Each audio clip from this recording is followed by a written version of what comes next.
وعلى آله وأصحابه أجمعين ومن تبعهم بإحسان إلى يوم الدين أما بعد. قال الإمام أبو عثمان الصابوني رحمه الله تعالى: وفي رواية أبي حازم عن أبي هريرة رضي الله عنه عن رسول الله صلى الله عليه وسلم أنه قال: إن الله ينزل إلى السماء الدنيا في ثلث الليل الأخير فينادي: هل من سائل فأعطيه، هل من مستغفر فأغفر له، فلا يبقى شيء فيه الروح إلا علم به إلا الثقلين الجن والإنس. قال: وذلك حين تصيح الديوك وتنهق الحمير وتنبح الكلاب. وفي رواية موسى بن عقبة عن إسحاق بن يحيى عن عبادة بن الصامت زیادات حسنہ.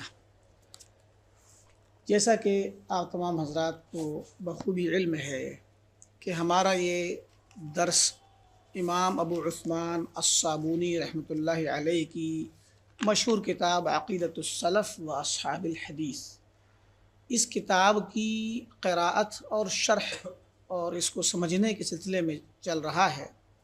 امام ابو عثمان صابونی رحمۃ اللہ علیہ 450 ہجری کے عالم ہیں جن کا انتقال 449 میں ہے، تو تقریباً 1000 سال پہلے ان کا انتقال ہے.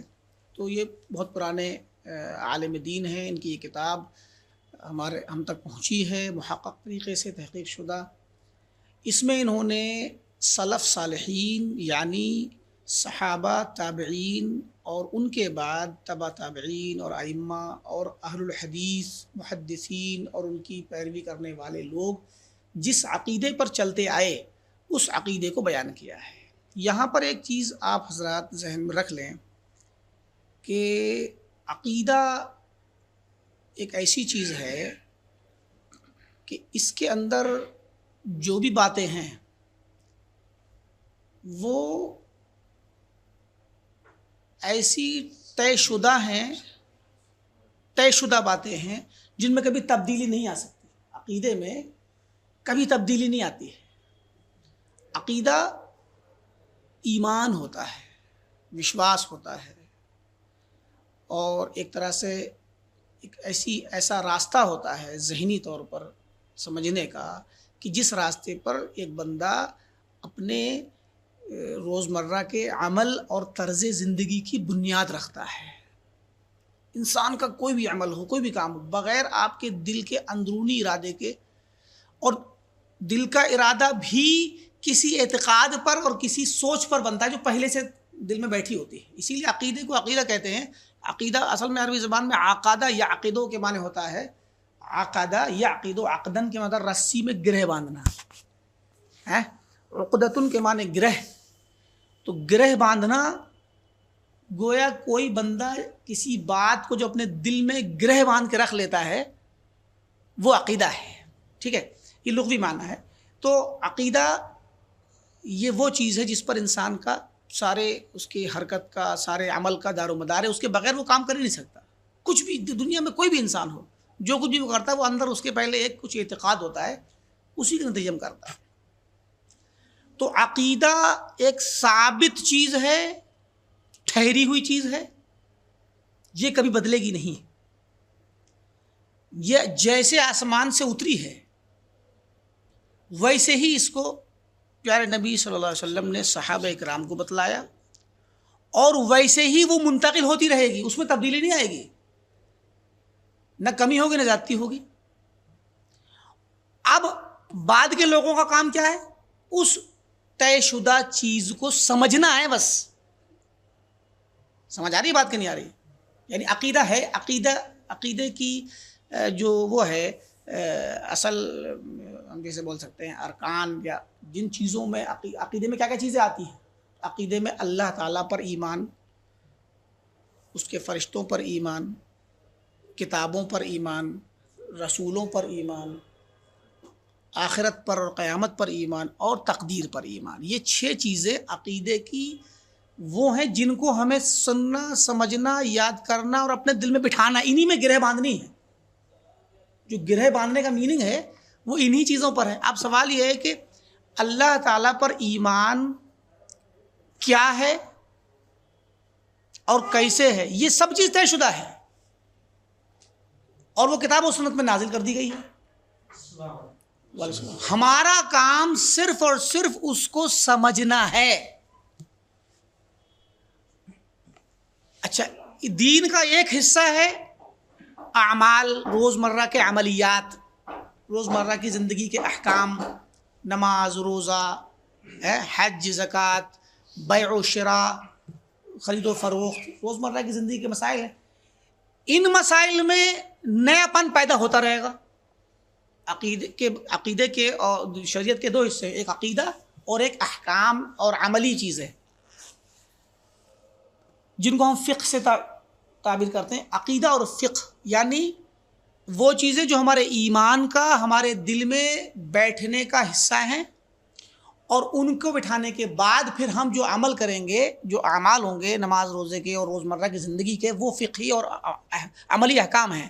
یہ عملی احکام تو بدلتے رہیں گے، اس لیے کہ جیسے شریعت آئی ہے قیامت تک کے لیے، جب تک انسانیت ہے تب تک کے لیے شریعت آئی ہے، اور انسانیت جیسے جیسے آگے بڑھے گی اس میں روزمرہ کی زندگی میں نئی نئی تبدیلیاں آئیں گی، مسائل آئیں گے، تو ان مسائل کا حل شریعت ہی دے گی. شریعت نے کچھ اصول بتا دیے، ان اصول کی روشنی میں بتایا جائے گا. تو اب فقہی احکام میں تو نیا پن پیدا ہوتا ہے، ہر سال کچھ نہ کچھ نئی چیزیں آ جاتی ہیں، دنیا میں نئے حالات پیدا ہو جاتے ہیں، تو ان کا سوال کا جواب دینا پڑتا ہے فقہا کو، تاکہ پتہ چلے کہ شریعت اسلامیہ کیا کہتی ہے اس مسئلے میں. لیکن عقیدے میں کوئی نئی چیز نہیں آ سکتی، کیونکہ عقیدے کا تعلق دنیاوی سرگرمیوں سے ہے ہی نہیں. عقیدہ تو آسمان سے اتری ہوئی چیز ہے، اس کو ماننا ہے. لہٰذا اب عقیدے کا میں ہمارا کام کیا رہ گیا؟ عقیدے میں ہمارا کام صرف اس کو سمجھنا رہ گیا. اس کو پڑھیں اور سمجھیں اور سمجھ کے اس پر اعتقاد رکھیں اور اسی مطابق زندگی گزاریں. اب مسئلہ یہ ہے کہ اگر عقیدے کے سلسلے میں کوئی انسان اپنی دماغ چلانا شروع کر دے سمجھنے میں، ہمیں سمجھنا تو ہے، اس کو سمجھیں کیسے، سب سے بڑا سوال یہ ہے. اب اگر اس کے سمجھنے میں کوئی انسان اپنا دماغ یا اپنی عقل چلانا شروع کر دے تو پھر یہاں سے معاملہ خراب ہو جائے گا. ٹھیک ہے؟ اچھا، جب خراب ہوگا تو پھر آپ کی سمجھ یا میری سمجھ آپ کے لیے کوئی ضروری نہیں کہ آپ مانیں. آپ کا فیصلہ، آپ کی عقل ہی کا جب فیصلہ ہے تو آپ کا فیصلہ میرے لیے ضروری نہیں کہ میں مانوں. تو پھر تو ایک نہیں سینکڑوں ہزاروں باتیں نکل کے آئیں گی ایک ہی بات کو سمجھانے کے لیے. کوئی کہے گا صحیح ہے، کوئی کہے گا غلط ہے، تو پھر کسی کی بات کسی حجت نہیں ہوگی. ایک تو یہ، پھر اختلاف جو ہوگا وہ رکے گا نہیں، ہمیشہ بڑھتا جائے گا. اور دوسری چیز یہ ہے کہ اگر آج آپ کی اور ہماری، چلیے ٹھیک ہے، ہم میں سے کوئی انسان زیادہ عقل مند ہو اور اس زیادہ عقل مند انسان کے سمجھے ہوئے عقیدے کو اور اس کی رائے کو ہم مان لیں، تو سوال یہ اٹھے گا کہ یہ جو رائے آ رہی ہے، عقیدے کی تفسیر اور شرح جو آپ کر رہے ہیں، یہ چیز، وہ باتیں تو پرانی ہیں جن کو آپ سمجھا رہے ہیں، لیکن آپ کے سمجھنے اور سمجھانے کا طریقہ نیا ہے. تو اگر یہ سمجھانے کا طریقہ پہلے نہیں تھا، یا اگر کوئی آپ کی بات نہ مانے تو وہ گمراہ ہوگا. تو اس کا مطلب یہ ہوگا کہ پہلے کے لوگوں نے جن پر قرآن نازل ہوا، جن کے سامنے یہ عقیدہ نازل ہوا، انہوں نے اس کو سمجھا نہیں ایسا جیسا آپ سمجھ رہے ہیں. تو گویا حق جو نازل ہوا آسمان سے، اس کو سمجھا ہی نہیں گیا. جب سمجھا نہیں گیا تو پھر یہ تو بہت بڑی ناکامی ہے کتاب و سنت کی، اللہ تعالیٰ کی مشن کی ناکامی ہے، نعوذ باللہ. لہٰذا اسی لیے پیارے نبی صلی اللہ علیہ وسلم نے فرمایا کہ لا تزال طائفۃ من امتی ظاہرین علی الحق، میری امت کی ایک چھوٹی سی جماعت ہمیشہ حق پر قائم اور غالب رہے گی. لا یضرهم من خالفهم وخذلهم حتى یاتی امر اللہ کذالک، ان کے مخالف ان کو نقصان نہیں پہنچا پائیں گے اور وہ قیامت تک اس میں برقرار رہیں گے. تو عقیدے میں ضروری ہے تسلسل. اگر آج میں دعویٰ کروں کہ اللہ تعالیٰ کے متعلق ہمیں یہ عقیدہ رکھنا چاہیے، تو ان باتوں کی دلیل جو میں کہوں اگر قرآن میں نہیں ہے یا حدیث نبوی میں نہیں ہے اور صحابہ کرام کے پاس اس کا کوئی تصور نہیں ہے، تو پھر اس کا مطلب یہ ہوگا کہ 1400 سال گزرنے کے بعد آج میں بتا رہا ہوں عقیدہ کیا ہے، اب سے پہلے تو کسی کو پتہ نہیں تھا۔ تو اب یہی بات آپ 1400 سال کیوں، آپ 1000 سال پہلے جائیے، 1200 سال پہلے جائیے، 1300 سال پہلے جائیے، حتیٰ کہ 1444 چل رہی ہے، 1400 سال پہلے بھی 44-40 سال تک تو خلافت راشدہ چلی، اس سے یعنی 1400 سال پہلے تک اگر کوئی عقیدہ معروف نہیں تھا، صحابہ میں پتہ نہیں تھا، تب بھی وہ بات نہیں مانی جائے گی۔ کیوں؟ کیونکہ اس کا تعلق نبی صلی اللہ علیہ وسلم سے جڑنا ضروری ہے کہ یہ بات ایسے ہی آپ صلی اللہ علیہ وسلم پہ نازل ہوئی اور ایسے ہی آپ نے صحابہ کو بتلائی اور صحابہ نے ایسے ہی سمجھا اور اسی بعین ہی ہو بہو سیم ایک انڈرسٹینڈنگ جو ہے اس کو اسی طرح منتقل کرنا ضروری ہے۔ یہ عقیدہ ہے، کیونکہ عقیدے میں کوئی تبدیلی نہیں ہوتی۔ اسی چیز کی پر تاکید کرتے ہوئے یہ کتابیں علماء نے لکھی ہیں، انہی میں سے ایک کتاب یہ بھی ہے۔ یہ بتانا چاہتے ہیں کہ سلف صالحین جو کہ صحابہ اور ان کے تابعین اور ان کے متبعین، ان کی پیروی کرنے والے لوگ ہیں، ان کے طریقے پہ چلنے والے، ان کا اور انہی کے طریقے پہ چلنے والے اصحاب الحدیث تھے، اہل الحدیث، ان کا عقیدہ کیا تھا، انہوں نے اس کو یہاں درج کر دیا ہے تاکہ آگے آنے والی نسلیں سمجھ سکیں کہ بھئی عقیدہ اصل صحابہ کا اور تابعین کا اور ان کے بعد کے علماء کا اور اہل الحدیث کا عقیدہ کیا تھا، تاکہ آگے کے لوگ بھی اسی کے مطابق چلیں۔ اب یہاں پر امام ابو عثمان الصابونی رحمۃ اللہ علیہ جو باب ہمارا چل رہا ہے وہ باب ہے اللہ تعالیٰ کا نزول آسمان دنیا پر، یعنی اللہ تعالیٰ کی صفات۔ اب وہ یہ بات ہے کہ اللہ پر ایمان رکھنا ہے تو کیسے رکھنا ہے؟ تو اللہ پر ایمان رکھنا اسی ہے کہ بس اللہ موجود ہے، اور بھی تو چیزیں، اب وہ کیا ہے؟ وہ قرآن میں ہے اور حدیث نبوی میں ہے۔ تو اب قرآن کے اندر بھی اللہ تعالیٰ کے آنے اور جانے کا ذکر ہے، پیچھے انہوں نے یہاں پر روایت بعض آیات نقل کی ہیں کہ اللہ تعالیٰ آتا ہے اور جاتا ہے، وجاء ربک والملک صفا صفا۔ دیکھیے کہ قیامت کے دن کے بارے میں ہے کہ اللہ تعالیٰ قیامت کے دن آئے گا لوگوں کے درمیان اور فرشتے بھی صف در صف آئیں گے۔ اللہ تعالیٰ آئے گا، کہیں نہ کہیں سے تو آئے گا نا، کہیں پر ہے وہاں سے آئے گا۔ تو اس پر عبداللہ مبارک کہتے ہیں کہ جو رب قیامت کے دن آ سکتا ہے وہ آج بھی آ سکتا ہے، کیونکہ قیامت کے دن آنے کے لیے اس کے پاس کوئی نئی طاقت پیدا نہیں ہو جائے گی جو آج نہیں ہے۔ اللہ تعالیٰ کی قدرت اور طاقت ہے وہ اس کی ہمیشہ سے مکمل ہے، ہمیشہ مکمل رہے گی، ایک سی ہے۔ تو جس طاقت اور قدرت سے وہ قیامت کے دن میدان محشر میں بندوں کے درمیان آئے گا اور آ کر فیصلہ کرے گا بندوں کے درمیان، اسی طاقت اور قدرت سے آج بھی وہ آتا ہے آسمان دنیا پر۔ کیونکہ رات کو ہر رات اللہ تعالیٰ آسمان دنیا پہ آتا ہے، اس کا ذکر قرآن میں تو نہیں ہے۔ قرآن میں ذکر اتنا ہے کہ اللہ تعالیٰ قیامت کے دن آئے گا، لیکن عبداللہ مبارک اور دوسرے سلف صالحین نے یہ قرآن کی اس آیت سے اس دلیل لی ہے کہ اس حدیث کی تائید میں، جو حدیث تو متواتر ہے، حدیث کہتی ہے کہ اللہ تعالیٰ ہر رات جب آخری پہر رات کا آخری حصہ بچتا ہے اس وقت اللہ تعالیٰ آسمان دنیا پہ آتا ہے۔ اب یہ ہمارا عقیدہ ہے۔ بہت سارے لوگوں نے اس کو مانا ہی نہیں، بہت سارے بدعتیوں نے اس کو مانا ہی نہیں اس بات کو، اور کہا کہ یہ عقیدہ رکھنا کہ اللہ تعالیٰ آتا ہے اور جاتا ہے یہ تو یہودیوں کا عقیدہ ہے، مسلمانوں کا نہیں ہے، سمجھے کہ نہیں؟ تو اب سلف صالحین نے اس بات کو اس حدیث کی تائید میں قرآن کی یہ آیت عبداللہ مبارک فرماتے ہیں کہ وَمَن يَجِيءُ يَوْمَ الْقِيَامَةِ مَن يَمْنَعُهُ الْيَوْمَ، جو ذات قیامت کے دن آ سکتی ہے میدان محشر میں بندوں کے درمیان، آج اسے آسمان دنیا پہ آنے سے کون روک سکتا ہے؟ اور دوسری جگہ پہ آگے کسی روایت میں پیش کیا ہے کہ جس طاقت سے وہ قیامت کے دن آئے گا اسی طاقت سے آج بھی اترتا ہے آسمان دنیا پہ، کیا حرج ہے اس میں؟ لہذا یہ جو باب ہے وہ اللہ تعالیٰ کی صفات کا ہے کہ اللہ تعالیٰ کیا کیا کرتا ہے، کیسی کیسی خوبیوں سے، کیسی کیسی صفات سے وہ مالا مال ہے، متصف ہے، کیا کیا خوبیوں سے پائی جاتی ہیں۔ ان میں سے ایک خوبی اہل سنت کا اصول ہے، اہل سنت والجماعت اور سلف صالحین اور محدثین اور اہل الحدیث کا یہ قاعدہ اور ان کا مذہب ہے کہ اللہ تعالیٰ نے قرآن کریم میں جتنی بھی باتیں اپنے حق میں کہی ہیں، جتنی بھی صفات کا ذکر کیا ہے، یا پیارے نبی صلی اللہ علیہ وسلم نے اپنی احادیث مبارکہ میں جن بھی صفات کا ذکر کیا ہے اللہ تعالیٰ کے متعلق، وہ سب حق ہیں، اور جتنا کہا ہے ہم اتنا ہی مانیں گے، اس کی اندرونی گہرائیوں میں بلا وجہ اپنی عقل کے گھوڑے نہیں دوڑائیں گے۔ کیونکہ ابھی آپ اگر اتنا مان لیں کہ اللہ تعالیٰ اترتا ہے آسمان دنیا پہ، تب تو اتنا ماننے میں تو عافیت ہے کہ بھئی اتنا ہی اللہ کے رسول نے کہا ہے، ہم نے مان لیا۔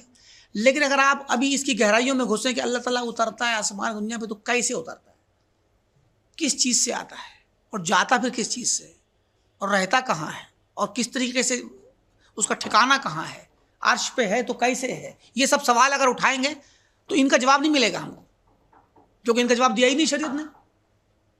یہ غیب ہے، اور غیب میں اتنا ہی ہمیں پتہ چلے گا جتنا ہمیں خبر ملی ہو۔ غیب کے بارے میں عقل کام کر ہی نہیں سکتی، غیب کے بارے میں صرف اتنا پتہ چلے گا جتنی خبر ملے، یا پھر آپ جا کے آنکھوں سے دیکھ لیجئے، یہ ممکن نہیں ہے۔ غیب یا تو آنکھوں سے دیکھ لیجئے آپ، یا پھر خبر آ جائے، دو ہی شکلیں ہیں غیب کو پتہ کرنے کی۔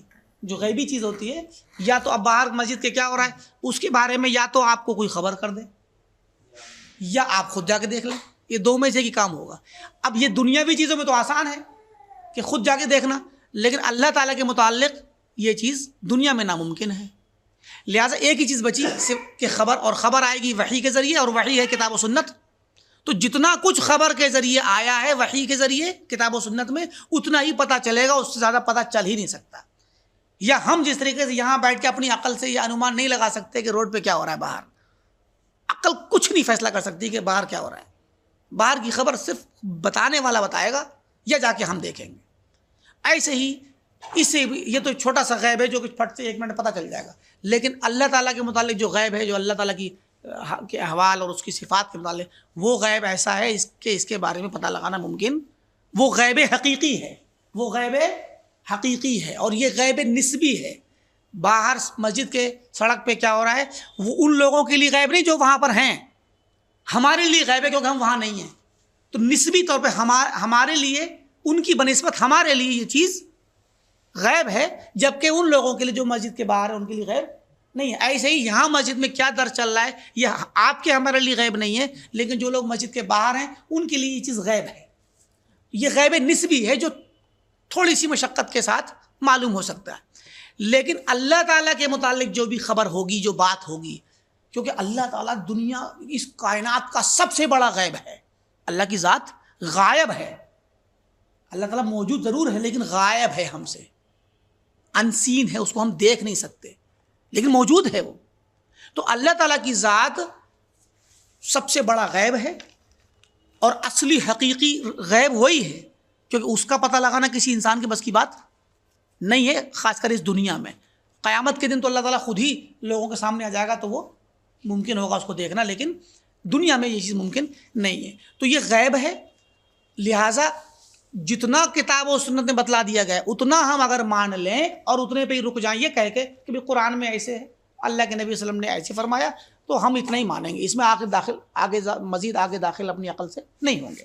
تو یہ اس میں عافیت ہے۔ اسی سلسلے میں امام ابو عثمان الصابونی رحمۃ اللہ علیہ بہت ساری روایات نوٹ کر رہے ہیں، ہم نے پیچھے ذکر کیا تھا بہت ساری روایتوں کا، اور انہوں نے بہت ساری اسناد حدیث کی اسانید پیش کی تھیں، اور یہ بھی ذکر کیا تھا کہ یہ حدیث جو آسمان دنیا پر اللہ تعالیٰ کے نازل ہونے کے متعلق خبر دیتی ہے، یہ حدیث بہت سارے صحابہ سے آئی ہوئی ہے، بہت اس کی اسناد ہیں، بہت سارے لوگوں نے اس کو نقل کیا ہے، ایک دو بھولی بسری کھوئی ہوئی حدیث نہیں ہے، مشہور زمانہ حدیث ہے، ہر کتاب میں اس کی اسی روایت ملے گی تقریباً۔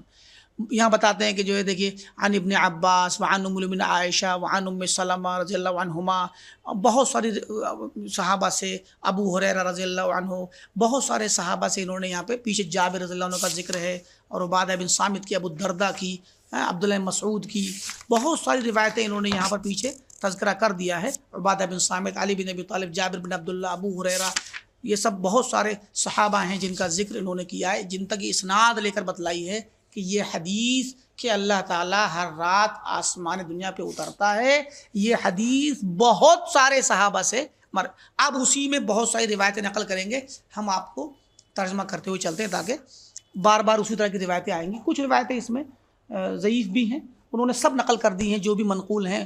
کسی روایت میں کچھ حصہ، آدھا حصہ صحیح ہے، آدھا ضعیف ہے، تو انہوں نے سب یہاں نقل کر دیا ہے. فرماتے ہیں ابو حازم کی روایت میں ابو رضی اللہ عنہ فرماتے ہیں کہ اللہ کے نبی صلی اللہ علیہ وسلم نے فرمایا کہ اللہ تعالیٰ نازل ہوتا ہے آسمان دنیا پر. آسمان دنیا سب سے نیچے والا آسمان ہے ساتوں آسمان کے، کیونکہ اللہ تعالیٰ ساتوں آسمان کے اوپر عرش کے اوپر ہے، تو سب سے نیچے والے آسمان پہ نازل ہوتا ہے، اترتا ہے. فی ثلث اللیل الاخیر، رات کے تیسرے آخری پہر میں. فینادی، اور ندا دیتا ہے، آواز دیتا ہے، حل من سائل فاعطیہ، کیا کوئی سوال کرنے والا کچھ مانگنا چاہتا ہے تو میں اسے دے دوں.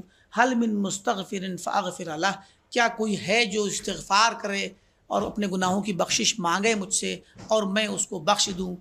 تو اب یہ سوال، یہ ندا دیتا اللہ تعالیٰ. فلا یبقى شیء فیہ الروح، تو کوئی بھی ذی روح چیز کائنات میں جتنی بھی چیزیں ایسی ہیں جن میں روح ہے، وہ ان میں سے کوئی چیز ایسی نہیں بچتی الا علم بہ، مگر اس آواز کو سن کے اس چیز کا علم اس کو ہو جاتا ہے کہ اللہ تعالیٰ ندا دے رہا ہے. الا الثقلین، سوائے تو ثقلین کے، الجن والانس، انسانوں اور جنوں کے، وہ نہیں سن پاتے اس چیز کو. تو اب یہ روایت ہے. اسی طریقے سے ایک اور اس میں ذکر آ رہا ہے اس روایت میں آخر میں، قال وذلك حين تصيح الديوك، رات میں آپ نے دیکھا ہوگا، تجربے سے تو یہ بات ہے لیکن روایت میں صحیح نہیں ہے، کہ رات میں 2 بجے 2:30 بجے کے وقت مرغا جو ہے اذان دیتا ہے. تو کہا جس وقت رات میں 2 2:30 3 بجے کے وقت آپ مرغے کو سنیں اذان دیتے ہوئے، سمجھ لیجئے اس وقت اللہ تعالیٰ کا نزول ہو رہا ہے. یہ روایت کے الفاظ ہیں. وتنحق الحمیر، اور ایسے وقت میں گدھے جو ہیں وہ بھی چیخ مارتے ہیں. اور وتنبح الکلاب، کتے بھی اس وقت جو ہے رو رہے ہوتے ہیں، چیخ رہے ہوتے ہیں. حالانکہ ایسا ہوتا ہے رات کو، لیکن یہ جو لفظ حدیث میں آ رہا ہے، یہ لفظ حدیث کا ثابت، اس کی امام ابو عثمان صابونی کے علاوہ کسی اور کتاب میں اس کی اسناد نہیں ہے، اور یہاں وہ اسناد اتنا ٹکڑا صحیح نہیں ہے. شروع والا حصہ صحیح ہے، یہ والا حصہ روایتاً صحیح نہیں، لیکن یہ ضرور ہے کہ اس وقت میں کتے بھی بھونکتے ہیں اور مرغے بھی اذان اور بانگ دیتے ہیں. تو بہرحال لیکن اس کو یہ ماننا، اس چیز کو جوڑنا کہ وہ کتوں کا بھونکنا یا مرغوں کا اذان دینا یا گدھوں کا چیخنا یہ اللہ تعالیٰ کے نزول کی وجہ سے، یہ بات صحیح نہیں ہے، کیونکہ یہ حدیث اتنے جو ٹکڑا حدیث ثابت نہیں ہے. لیکن اس سے ہمیں مطلب نہیں ہے، اصل تو مطلب یہ ہے کہ اللہ تعالیٰ نازل ہوتا ہے، وہ تو ٹکڑا صحیح ہے اتنا، ٹھیک ہے. وفي رواية موسى بن عقبہ عن اسحاق بن يحيى عن عبادة بن صامت رضی اللہ عنہ زیادات حسنہ، اور ایک اور روایت ہے موسیٰ بن عقبہ کے ذریعے سے عبادہ بن صامت رضی اللہ عنہ، اس میں اور مزید زیادتیاں ہیں جو اچھی ہیں. اچھا وہ کیا ہے؟ مزید زیادتیوں والی روایت لا رہے ہیں. وہی التي اخبرنا بها ابو يعلى حمزة بن عبد العزيز المهلبي قال انبأنا عبد الله بن محمد الرازي قال انبأ ابو عثمان محمد بن عثمان ابی سوید قال حدثنا عبد الرحمن يعني ابن مبارك قال حدثنا فضيل بن سليمان عن موسى بن عقبة عن اسحاق بن يحيى عن عبادة بن صامت رضی اللہ عنہ قال رسول اللہ صلی اللہ علیہ وسلم. عبادہ بن صامت کی روایت ہے کہ نبی صلی اللہ علیہ وسلم نے فرمایا ینزل تبارک و تعالی، اللہ تعالیٰ نازل ہوتا ہے. اب دیکھیے کچھ الفاظ بدلے ہوئے اس روایت میں.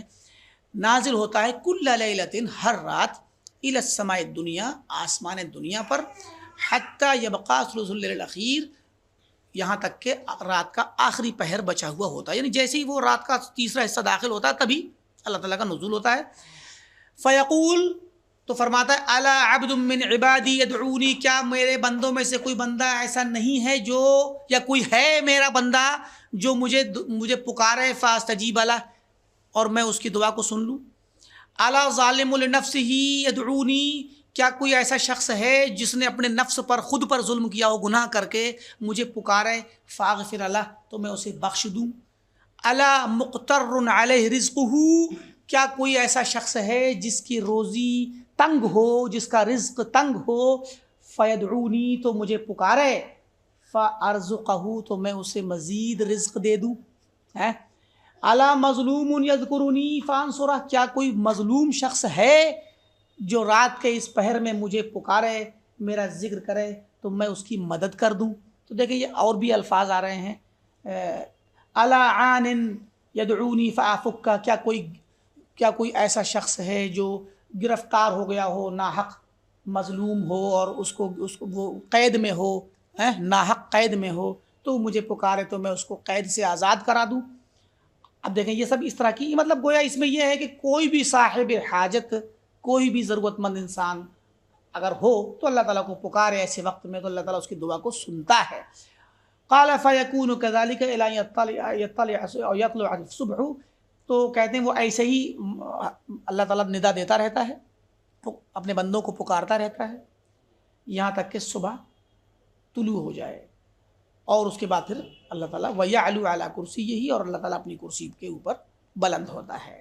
وفی روایت ابی الزبیر عن جابر من طریق مرزوق ابی بکر الذی خرجہ محمد اسحاق مختصرہ، اور بہت سارے راستے بتا رہے ہیں اس کی روایت کے۔ ومن طریق ایوب عن ابی الزبیر عن جابر الذی خرجہ الحسن بن سفیان فی مسندہ، من طریق ہشام الدستوائی عن ابی الزبیر عن جابر، ابو الزبیر جابر کے راستے سے، ان رسول اللہ صلی اللہ علیہ وسلم قال، آپ صلی اللہ علیہ وسلم نے فرمایا ان عشیۃ عرفہ، اب دیکھیے یہاں پر یوم عرفہ جو ہوتا ہے، عرفات کا دن 9 ذی الحجہ کا، اس دن کے بارے میں عرفات کے متعلق فرمایا کہ عرفے کی شام کو وہی عصر کے وقت تقریباً، ینزل اللہ فیہ الی السماء دنیا، یہ دن میں عرفے کے دن شام کے وقت اللہ تعالیٰ آسمان دنیا پر نازل ہوتا ہے۔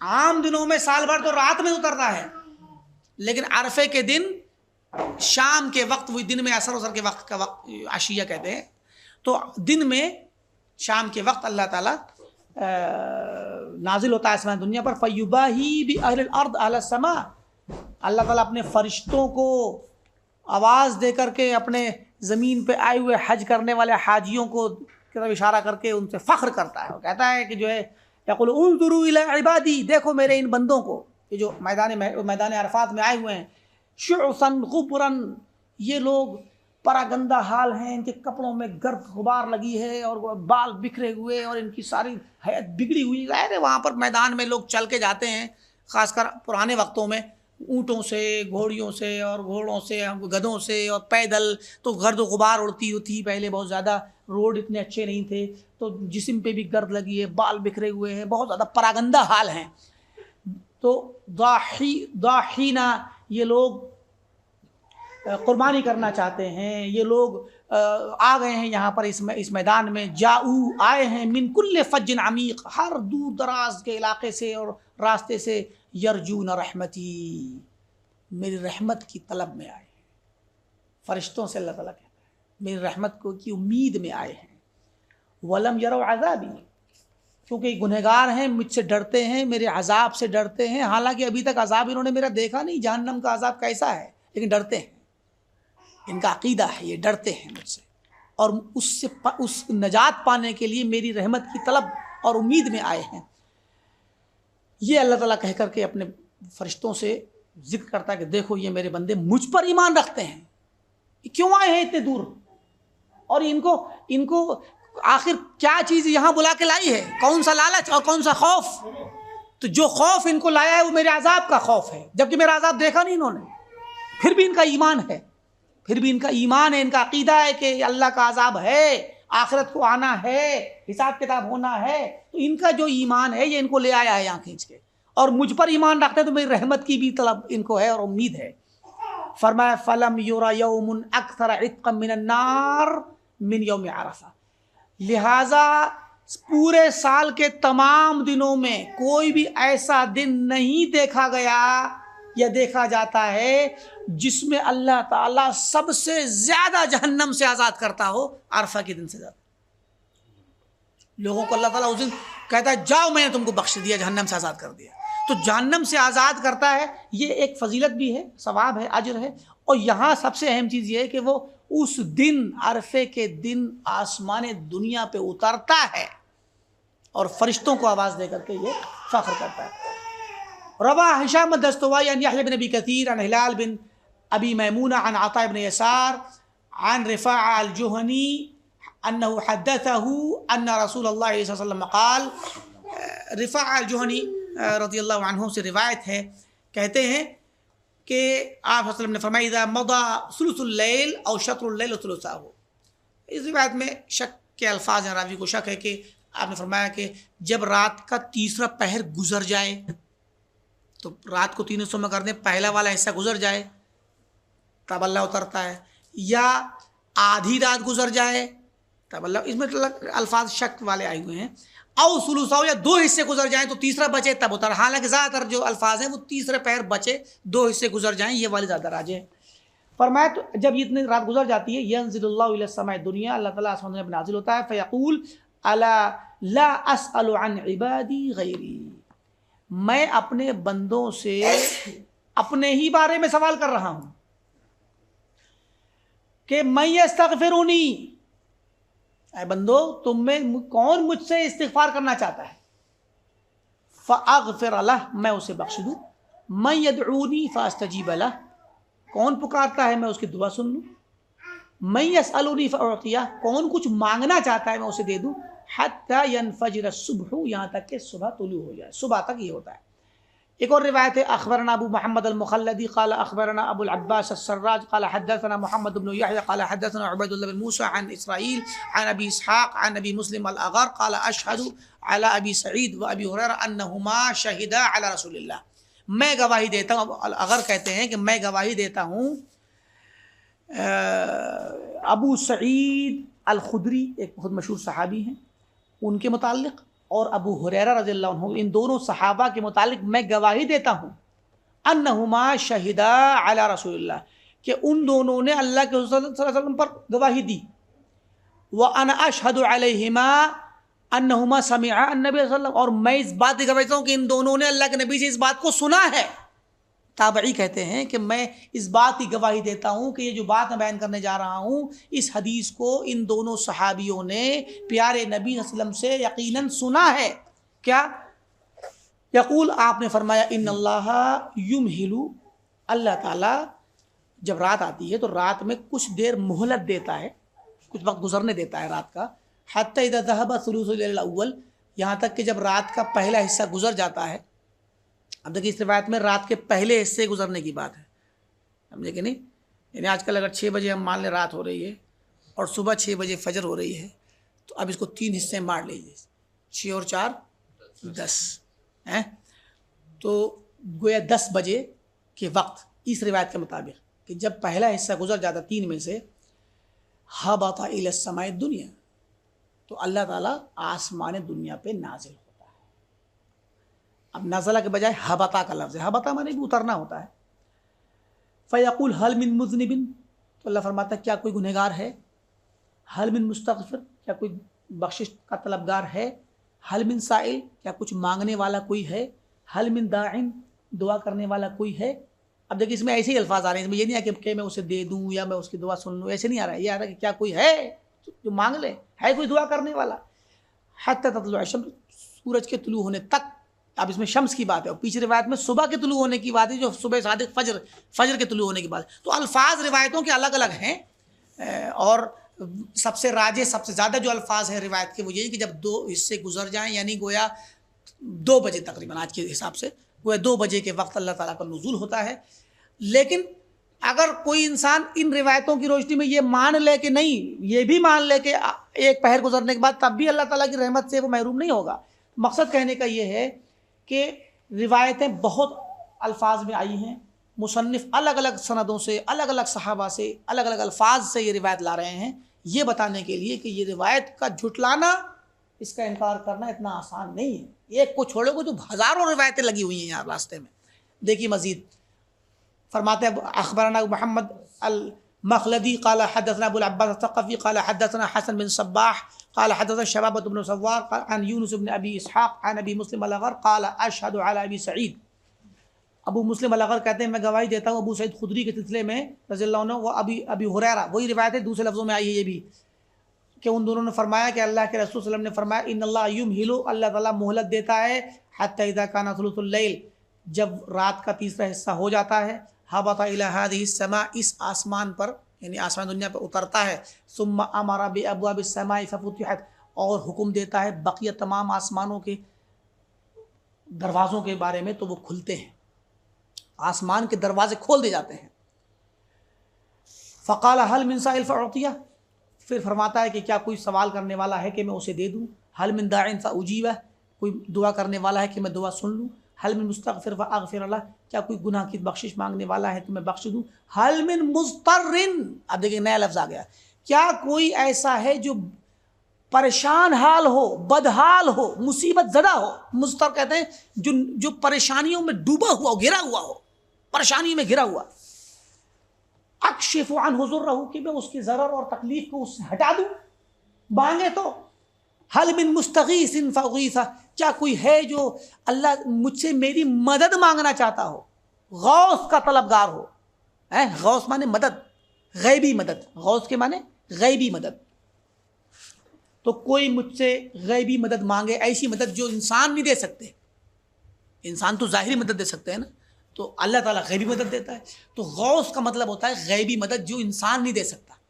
اسی لیے یا غوث کہنا غیر اللہ کو شرک ہے، کیونکہ غوث کا مطلب ہوتا ہے ایسی مدد جو سوائے اللہ کوئی نہیں دے سکتا، تو فرمایا حل من مستغیث، کیا کوئی ایسا ہے جو مجھ سے غیبی مدد کا طلبگار ہو، دنیاوی اسباب اور دنیاوی آلات اور ذرائع سب فیل ہو چکے ہوں، اب سوائے غیبی مدد کے اور کوئی راستہ نہ ہو، تو غیبی مدد کا طلبگار کوئی اگر ہے تو مجھ سے مانگے، میں اس کو دوں گا، مدد دوں گا، فلا یزال کذلک مکانہ حتی یطلع الفجر، تو اللہ تعالیٰ اسی طریقے سے اپنی جگہ رہتا ہے، یعنی آسمان دنیا پر، یہاں تک کہ فجر طلوع ہو جائے، فی کل لیلۃ من الدنیا، دنیا کی ہر رات ایسا ہوتا ہے، دنیا کی ہر رات میں روزانہ ایسا ہوتا ہے۔ مزید روایت آ رہی ہے، اخبرنا محمد المخلدی قال حدثنا ابو عباس یعنی الثقفی قال حدثنا مجاہد بن موسى والفضل بن سهل قال حدثنا يزيد بن هارون قال حدثنا شريك عن ابي اسحاق عن الاغر انه شهد على ابي هريره وابي سعيد انهما شهدا على رسول الله صلى الله عليه وسلم انه قال، وہی روایت پھر سے آ رہی ہے دوسرے لفظوں میں کہ اذا كان ثلث الليل، جب تیسرا پہر، پہلا جو ثلث اللیل جب ہوتا ہے گزر جاتا ہے، نزل تبارک و تعالی الی السماء الدنیا، اللہ تعالیٰ آسمان دنیا پہ نازل ہوتا ہے، فقال، اب دیکھیں اس میں کچھ لفظ بدل جائیں گے الفاظ، فقال الا هل من مستغفر یغفر له، کیا کوئی بخشش کا طلبگار ہے جسے بخش دیا جائے، انداز بدلا ہوا ہے اس میں، حل من سائل یعطى سؤله، کیا کوئی سوال کرنے والا، مانگنے والا، سوالی ہے میرے در کا، سوالی ہے میرے در کا کہ اس کو مل جائے، سوال کے بدلے میں اس کی طلب مل جائے اس کو، الا حل من تائب یتاب علیہ، کیا کوئی توبہ کرنے والا ہے کہ اس کی توبہ قبول کر لی جائے، اب یہاں پر توبہ کا لفظ مزید آ گیا، مزید روایت آ رہی ہے، حدثنا الاستاذ ابو منصور بن حمشاد قال حدثنا ابو علي اسماعيل بن محمد الصفار ببغداد قال حدثنا منصور الرمادي قال حدثنا عبد الرزاق قال اخبرنا معمر عن سهيل بن ابي صالح عن ابيه عن ابي هريره قال انه قال رسول الله صلی اللہ علیہ وسلم ينزل تعالى فی کل لیل، اللہ تعالیٰ ہر رات نازل ہوتا ہے، الی السماء الدنیا، آسمان دنیا پر، فیقول، فرماتا ہے، انا الملک، انا الملک، 3 بار، میں ہوں بادشاہ، میں ہوں بادشاہ، 3 بار فرماتا۔ اب دیکھیں یہ نیا لفظ آ گیا اس روایت میں، من یسألونی فاعطیہ، کون کچھ مانگنا چاہتا ہے کہ دے دوں، من یدعونی فاستجیب لہ، کون دعا کر رہا ہے میں قبول کر لوں، من یستغفرونی فاغفر لہ، کون گناہوں کی بخشش طلب کرنا چاہتا ہے کہ بخش دوں، فلا یزال کذلک حتی یطلع الفجر، تو یہ فجر تک ایسا ہوتا ہے۔ مزید روایت آ رہی ہے، سمعت الاستاذ ابو منصور علی اثر هذا الحدیث، امام ابو عثمان صابونی فرماتے ہیں میں نے اس حدیث کو سننے کے بعد اپنے استاذ ابو منصور کو کہتے ہوئے سنا، جب یہ حدیث انہوں نے بیان کی، الذی املاہ علینا، ہمیں یہ حدیث انہوں نے املا کرائی اور ہم نے جب املا کر کے لکھ لی تو انہوں نے ہم سے کہا کہ سئل ابو حنیفہ عنہ، امام ابو حنیفہ رحمۃ اللہ علیہ سے اسی سلسلے میں پوچھا گیا کہ اللہ تعالیٰ اترتا ہے آسمان دنیا پر تو کیا مطلب اس کا، پوچھا گیا ابو حنیفہ رحمۃ اللہ علیہ سے، بہت بڑے مشہور امام ہیں، فقال، تو ابو حنیفہ نے فرمایا، ینزل بلا کیف، نازل ہوتا ہے اللہ تعالیٰ مگر کیفیت پتہ نہیں ہے۔ اب دیکھیے یہاں ابو حنیفہ رحمۃ اللہ علیہ کا عقیدہ امام ابو عثمان صابونی نے بیان کر دیا، مگر ہمارے یہاں کے احناف کا عقیدہ یہ نہیں ہے، اللہ تعالیٰ کے نازل ہونے کو نہیں مانتے احناف، چاہے وہ بریلوی ہو یا دیوبندی، لیکن امام ابو حنیفہ سے پوچھا گیا تو انہوں نے کہا ینزل، اللہ تعالیٰ نازل ہوتا ہے، بلا کیف، کیفیت نہیں جانتے کیسے، بس ہے نازل ہوتا ہے، ہم مانیں گے اس بات کو، نازل ہوتا ہے، آتا ہے آسمان دنیا پر، مگر کیسے آتا ہے یہ نہ پوچھو۔ وقال بعضهم، اور بعض دوسرے علماء نے کہا، ینزل نزولا یلیق بالربوبیہ، وہ نازل ہوتا ہے اس طرح جیسا اس کی ربوبیت اور اس کی شان کے لائق ہے، اس کی شان ربوبیت کے لائق ہے، جیسے اترنا ویسے اترتا ہے بلا کیف. اس کی کیفیت ہمیں پتہ نہیں، نہ ہم بیان کر سکتے ہیں. من غیر ان یکون نزولہ مثل نزول الخلق، مگر ایک بات طے ہے کہ اس کا اترنا اور اس کا نازل ہونا مخلوق کے اترنے کی طرح نہیں ہے. یہ بات پکی ہے. ہم جیسے زینے سے اتر کے آئے، یہ ہمارا اترنا تو پتہ ہے ہر کسی کو، تو مخلوق کے اترنے کی طرح وہ نہیں اترتا. تو کیسے اترتا ہے پتہ نہیں، کیفیت کا پتہ نہیں ہے. اتنا پتہ ہے کہ مخلوق کی طرح نہیں اترتا ہے، کیونکہ اللہ تعالیٰ کی کوئی بھی صفت مخلوق کے مشابہ ہو ہی نہیں سکتی. بالتخلی والتملی، تخلی کی طرح. تخلی مطلب کہتے ہیں تخلیہ، خالی کرنا. تخلی مانے خالی ہونا. تو خالی ہو جائے اس کی جگہ جہاں وہ تھا، عرش خالی ہو جائے. اگر عرش سے اترے، بھئی آپ مسجد میں تھے ابھی، اوپر نماز پڑھی، اتر کے نیچے آئے تو وہ جگہ خالی ہو گئی کہ نہیں جو آپ کی وجہ سے بھری ہوئی تھی ہے. تو ہم اگر کسی جگہ پہ ہیں اور وہاں سے اتریں گے نیچے کو، کرسی بیٹھے کرسی تو اتریں گے تو کرسی خالی ہو جائے گی. تو اللہ تعالیٰ عرش پہ ہے، تو عرش سے جب اترے گا تو انسانوں کی طرح اگر سوچیں گے تب تو عرش خالی ہو جائے گا ہے. لیکن علماء کا کہنا ہے، اہل سنہ والجماعہ کا کہنا ہے کہ اللہ تعالیٰ جب اترتا ہے تو عرش خالی نہیں ہوتا. اب بتائیے کتنی عظیم چیز ہے کہ اللہ تعالیٰ اترتا بھی ہے لیکن عرش خالی نہیں ہوتا. اور یہی بات صحیح ہے کہ عرش خالی نہیں ہوتا. حالانکہ بعض علماء نے کہا ہے کہ نہیں عرش بھی خالی ہو جاتا ہے. بعض علماء اہل الحدیث اور بعض سلف میں سے بعض علماء نے کہا ہے اس بات کو جہمیہ پہ رد کرنے کے لیے کہ عرش خالی ہو جاتا ہے. لیکن یہ بات مرجو ہے، زیادہ تر علماء کا اور سلف کا قول یہی ہے کہ نہیں، عرش خالی. تبھی تو کمال ہے، کمال ربوبیت تو تبھی ہے کہ وہ اپنی جگہ پہ رہتے ہوئے بھی نیچے اترتا ہے. اور اس کو سمجھانے کے لیے ابن تیمیہ رحمۃ اللہ علیہ نے بہت سی مثالیں دی. ان میں سے ایک مثال چاند کی روشنی کی دی ہے کہ چاند آسمان میں ہوتے ہوئے بھی ہمارے ساتھ ہے کہ نہیں ہے، اس کی روشنی ہمارے پاس ہے. ہم کہتے ہیں کننا نسیر والقمر معنا، ہم چلتے رہے رات بھر اور چاند ہمارے ساتھ چلتا رہا. آپ جائیے گاڑی میں، ایک انسان جائے ٹرین میں، دوسرا جائے گھوڑے اور دوسری ایک جائے پیدل اور ایک ہو گھر میں، ہر آدمی، اور سب لوگ کانفرنس کال کر لیجئے، ہر آدمی کہے گا ہمارے ساتھ ہے چاند، کہے گا ہمارے ساتھ اس میں چل رہا ہے، وہ اس میں چاند سب کے ساتھ چل رہا ہے کہ نہیں، جبکہ وہ ایک ہے اور ایک ہی جگہ پہ اور کسی کے ساتھ نہیں چل رہا ہے.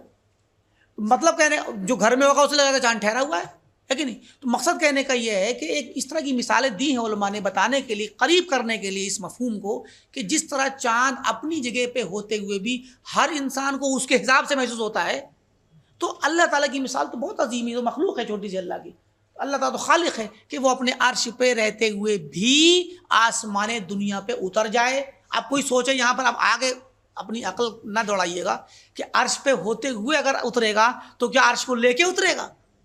یہ اگر ہم سوچیں گے تو دنیاوی، ہمارے دنیا کی مخلوق کے پرسپیکٹو میں سوچنے والی بات ہو گئی، دنیاوی انداز میں سوچنے کی. مخلوق اللہ تعالیٰ کی جو صفات ہیں ان میں یہ چیز. اب دیکھیں آج کے زمانے میں آپ یہ دیکھ رہے ہیں موبائل نے، اس نے کتنی چیزیں آسان کر دی ہیں کہ ہزاروں میل کیا دنیا کے کسی بھی کونے میں بیٹھا ہوا انسان کہیں بھی ہو، اس وقت آپ اسے کال کر کے بات کر سکتے ہیں. نہ صرف بات کر سکتے بلکہ ویڈیو کال کر سکتے ہیں. اب سے 20 سال پہلے اور اس سے مزید پہلے کبھی جائیں کسی انسان سے پوچھیں آپ، کیا وہ انسان یہ تصور کر سکتا تھا کہ مان لیجیے اس وقت امریکہ میں بیٹھے ہوئے انسان یا ہمارے ملک ہی میں دوسرے شہر میں بیٹھا ہوا انسان، اس کو آپ اپنے گھر میں چلتے پھرتے دیکھ لیں گے. تو آپ دیکھیے کہ وہ انسان، مان لیجیے کوئی انسان امریکہ میں ہے اور اس سے اب آپ یہاں پر اسے دیکھ رہے ہیں، تو آپ کہہ سکتے ہیں کہ دیکھیے یہ مثال آئی کہ ایک انسان امریکہ میں رہتے ہوئے بھی انڈیا میں دیکھا جا سکتا ہے کہ نہیں، اور چلتے پھرتے دیکھا جا سکتا ہے. تو موبائل نے ہمیں یہ چیز اب آسان کری، تو یہ مشکل نہیں رہی کہ آپ اپنے کمرے میں، اپنے گھر میں، اپنے کچن میں، اپنے بیڈ روم میں بیٹھ کے اس کو، انسان کو باقاعدہ ٹیب میں یا موبائل میں دیکھ سکتے ہیں چلتے پھرتے، یا اس کو دکھا سکتے ہیں کہ ہم کیا کھا رہے ہیں، کیا کر رہے ہیں. اور آپ نہ وہاں گئے نہ وہ یہاں آیا، اور سب نے دونوں کو ایک دوسرے کو دیکھ لیا ہے کہ نہیں. تو جس طریقے سے انسان آج کے زمانے میں چھوٹی سی ٹیکنالوجی کے ذریعے اپنے آپ کو اپنے وہاں دوسری جگہ دکھا سکتا ہے، تو اللہ تعالیٰ تو خالق ہے جس نے یہ کائنات پیدا کی، یہ دماغ پیدا کیے، یہ سارا نظام بنایا. تو وہ عرش پہ رہتے ہوئے بھی آسمان دنیا پہ آ جائے، یہ ناممکن نہیں ہے. لہٰذا ہم یہ اللہ کے بارے میں یہ چھوٹی سی سوچ رکھیں کہ نہیں, بغیر عرش کے ساتھ یا تو عرش خالی ہونا ضروری ہے آسمان دنیا پانے کے لیے, یا یہ کہ عرش کو بھی لے کر کے آئے. تو یہ چیز پھر تو آپ نے اللہ تعالیٰ کے بارے میں اپنی عقل سے فیصلہ کیا نا کہ اللہ کو ایسے کرنا چاہیے, جبکہ اللہ تعالیٰ ہماری عقل سے نہیں کرے گا, وہ تو اس کی اپنی شان ہے, وہ جیسے چاہے کرے گا. اس نے ہمیں انسانوں کو بنا دیا. انسانی آج میڈیکل سائنس جو ہے اس چیز میں حیران و پریشان ہے کہ روز بروز انسانی جسم کے اندر اس کو تحقیقات کرتے کرتے ایسے ایسے راز مل رہے ہیں جو جن کو سوچ کے انسان حیران ہے, اور ابھی بھی انسانی جسم کی تحقیق ختم نہیں ہوئی ہے. روز بروز نئے نئے چیلنجز آ رہے ہیں انسان کے سامنے تحقیقات کرنے کے لیے. تو جس ذات نے یہ نظام بنا دیا کہ انسان آج تک اس راز کو پا نہیں رہا ہے, تو وہ ذات پھر اس کے بارے میں ہم فیصلہ کریں, ہم سوچیں کہ اس کو ایسے اترنا چاہیے کہ کیسے, یہ سب غلط ہے. اسی لیے سلف نے کہا سیدھا طریقہ یہ ہے کہ کیفیت میں تو جاؤ ہی مت, کیفیت میں داخل مت ہو, بس صرف اتنا ایمان رکھ لو کہ اللہ اترتا ہے, بات ختم ہو. لیکن اتنا طے ہے کہ انسانوں کی طرح نہیں ہے, یہ والی بات بھی جان, کیونکہ انسان کی طرح مانیں گے تو وہ کیفیت بیان کرنے والی بات ہوگی نا. انسان کی طرح اب کہا کہ تخلی بھی نہیں ہوتی ہے, نہ تو اس کے اترنے سے اس کی جگہ خالی ہوتی جہاں پر عرش پہ وہ ہے, ولا بالتملی, اور نہ وہ ملا یملا میں نے بھرنا. ہم لوگ ابھی جب آئے تو یہ پورا حال خالی تھا, اور ہم لوگ جب پہنچ گئے سب تو حال بھر گیا. تو ہمارے اترنے سے مسجد سے اتر کے یہاں آئے, مسجد خالی ہوئی, حال بھر گیا. تو یہ چیز اللہ تعالیٰ کے یہاں نہیں ہے کہ عرش خالی ہو جائے اور آسمان دنیا بھر جائے, جہاں پر وہ پہنچا وہ جگہ بھر جائے. یہ چونکہ انسانوں میں جس طرح ہو رہا ہوتا ہے, یہ اللہ تعالیٰ کے بارے میں ہمیں تصور نہیں کرنا ہے, کیونکہ اس کی کوئی دلیل نہیں ہے. ہاں اللہ نے دلیل دی ہوتی, بتایا ہوتا تو ہم اس بات کو مان لیتے. تو یہ سب چیزیں غیبی ہیں کہ اللہ تعالیٰ کا اترنا, اس کی کیفیت, اس میں ہمیں داخل اتنا تو مانیں گے جتنی خبر آئی ہے, باقی نہیں. لِأَنَّهُ جَلَّ جَلَالُهُ مُنَزَّهٌ أَن تَكُونَ صِفَاتُهُ مِثْلَ صِفَاتِ الْخَلْقِ. ہم یہ بات کیوں یقین سے کہہ رہے ہیں کہ وہ جگہ خالی ہونا اور جگہ بھرنے والی بات نہیں کہی جائے گی؟ کیونکہ یہ انسانوں میں ہوتا ہے, ہمیں دکھ رہا ہوتا ہے, اور اللہ تعالیٰ کی صفات انسانوں کی طرح ہوں وہ اس سے منزہ ہے, انسان جیسی صفات اس کی نہیں ہے. کما کان منزہ ان تکون ذاتہ مثل ذوات المخلوقین, جس طرح اس کی ذات انسانوں کی ذوات کی طرح نہیں, مخلوق کی ذوات کی طرح نہیں ہے, تو اس کی صفات ہماری صفات کی طرح کیسے ہو جائیں گی, یا اس کے کام ہمارے کام کی طرح کیسے ہو جائیں گے؟ لہٰذا اللہ تعالیٰ اپنی ذات, اپنی صفات اور اپنے افعال تینوں اعتبار سے تمام مخلوق سے جدا ہے. ہاں کچھ صفات اور کچھ افعال ایسے تو ہیں جو انسانوں میں بھی ہوں اور اللہ میں بھی ہوں, جیسے قدرت رکھنا, بولنا, دیکھنا, سننا, ہنسنا, بہت سی صفات ہیں, چلنا پھرنا, آنا جانا. تو یہ صفتیں اور یہ کام اللہ بھی کرتا ہے, انسان بھی کرتا ہے, لیکن دونوں میں مشابہت نہیں مانی جائے گی, یکسانگی سملرٹی نہیں مانی جائے گی. ہاں اس کام کو ثابت کیا جائے گا کہ اللہ بھی کرتا ہے, انسان بھی کرتا ہے, بس یکسانگی نہیں ہوگی. اسی یکسانگی کو یہاں انکار کر رہے ہیں. فَمَجِيئُهُ وَإِتْيَانُهُ وَنُزُولُهُ, تو اللہ تعالیٰ کا آنا اور جانا اور اترنا عَلَى حَسَبِ مَا يَلِيقُ بِصِفَاتِهِ, یہ سارے کام اللہ تعالیٰ کی اپنی شان اور صفات کے مطابق ہوں گے, اس کے لائق ہوں گے. من غیر تشبیہ وکیف, نہ تو تشبیہ دی جائے گی اور نہ ہی کوئی کیفیت بیان کی جائے گی اللہ تعالیٰ کی ان صفات کی. وقال الامام ابو بکر محمد ابن اسحاق بن خزیمہ, امام ابن خزیمہ ان کے استاذ ہیں. ابن خزیمہ جو بہت بڑے محدث ہیں, وہ ان کے استاذ ہیں امام ابو عثمان صابونی کے. تو ان کے متعلق فرماتے ہیں کہ فی کتاب التوحید, بہت مشہور کتاب امام ابن خزیمہ کی کتاب التوحید, وہ آج بھی موجود ہے ہمارے پاس, مطلب چھپی ہوئی ہوتی ہے اور بکتی بھی ہے.